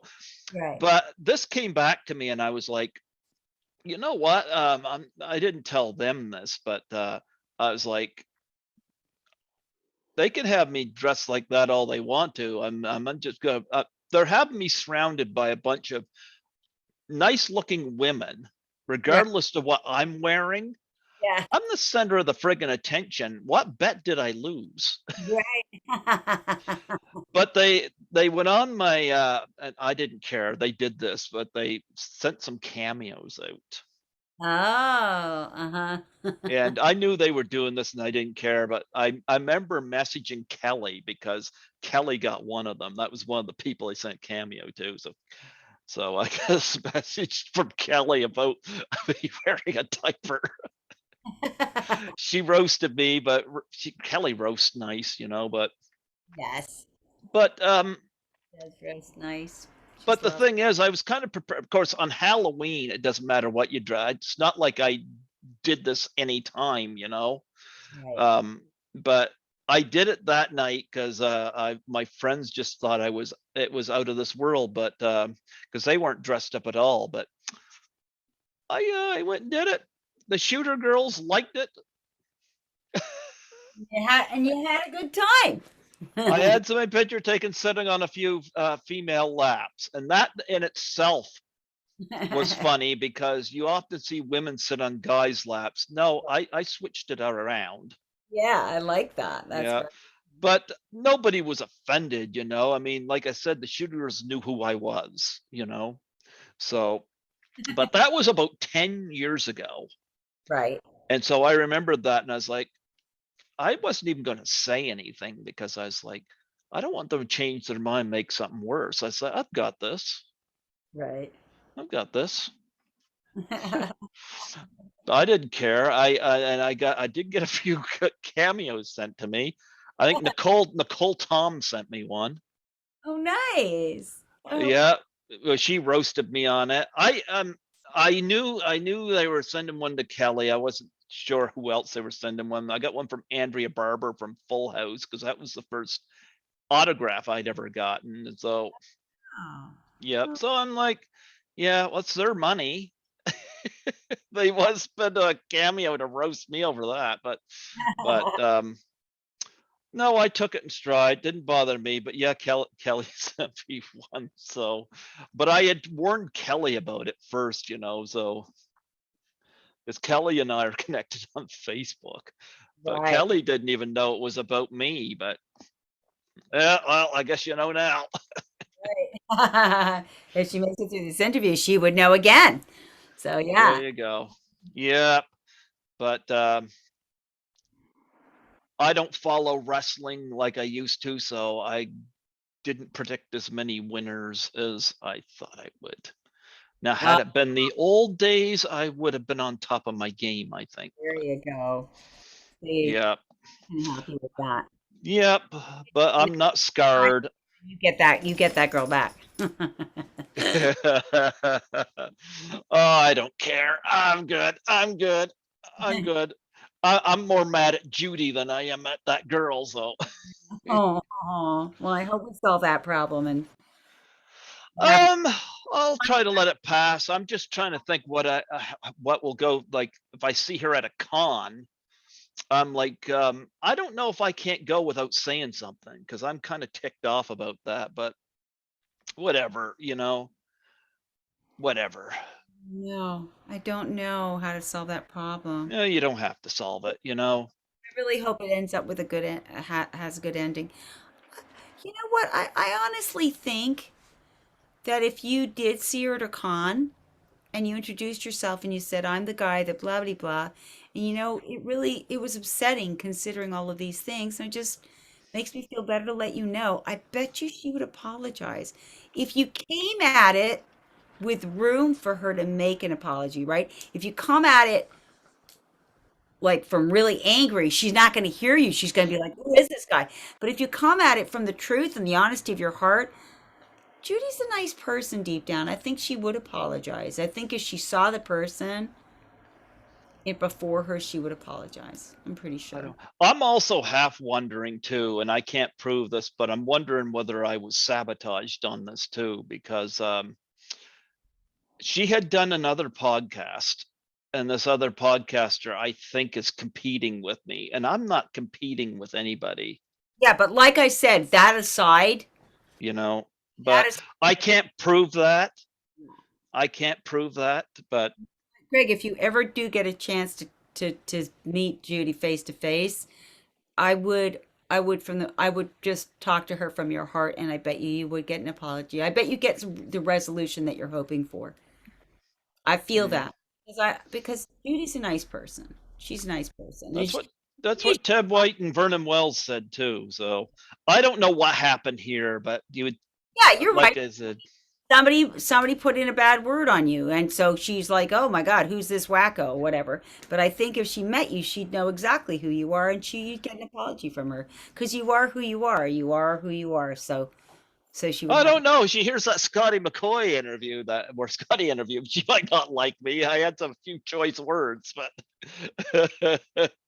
I, I, You know what though? I think that I I see a future where this resolves beautifully. I had another guest too. I donated $50 to her animal rescue charity. And then she turns around and makes every excuse not to do the challenge. And this was a major scream queen. Oh. And it's just like don't do that to me, you know, don't do that. If I'm What? You know what, Greg? It's painful. I know Ronnie and I have been talking about this. It's painful that not everybody in the world are good people. nope. No. And it's upsetting because you come at it from a place of goodness, right? From a place of trust. Uh it is very, very hurtful when people are not that. I mean, I experience that a lot, and I like you go, why? Who are these people? What would it cost you? What would it cost you to do the right thing? I will never understand those people that are not straight out nice people. I don't get it. I don't know how people can live with being shitty. No. Like that would haunt me more than not, you know what I mean? Like not doing the challenge after I said I would do the challenge, regardless of whether you put money in a charity or not for me, would haunt me. How can you not do the challenge and sleep at night? But we're different breeds of people. There are different breeds of people out there. Some people can live with, can put up with, can lie about things that you and I would never consider doing. And I don't have the answers for that, Hmm. except that I try not to think about it. I try to just, if somebody's like that with me, I just really try to obliterate them from my life so that I'm lucky because I'm forgetful that I can stop thinking about them. It's a blessing. Hmm. So that's what I try to do. But like you, I've met these people. I don't have answers for why people are shitty. I just don't. Well, you Yeah. know what? Christmas is looking good right now for me because I mean I got you on here right now, and yeah. And speaking of 13 fanboy, I got the gorgeous Tracy Savage coming on Boxing Day. Yeah. Wow. Yeah, yep, yep. So I've got a few people lined up to come on the show, and Cool. makes my holiday a little better, So, and Yeah. of course, Skittles is Oh, he's over there sleeping now. And if you were in town, you'd be at my holiday dinner. I would. I would. And I would munch down pizza with pineapple and green pepper. There you go. I would have whatever it is you served, and it wouldn't matter whether it was vegan or not to me. Next year, we'll do it next year. Well, if I'm ever in LA, and I've had some guests invite me there, so it's baby steps for me. I just learned how to go to Toronto, so Exactly. But when you're in LA, we'll hook up. I would love to hook up with you. I would love to. Yeah. Before I let you go, I would love a plug for my show. Sure. What do you want me to say?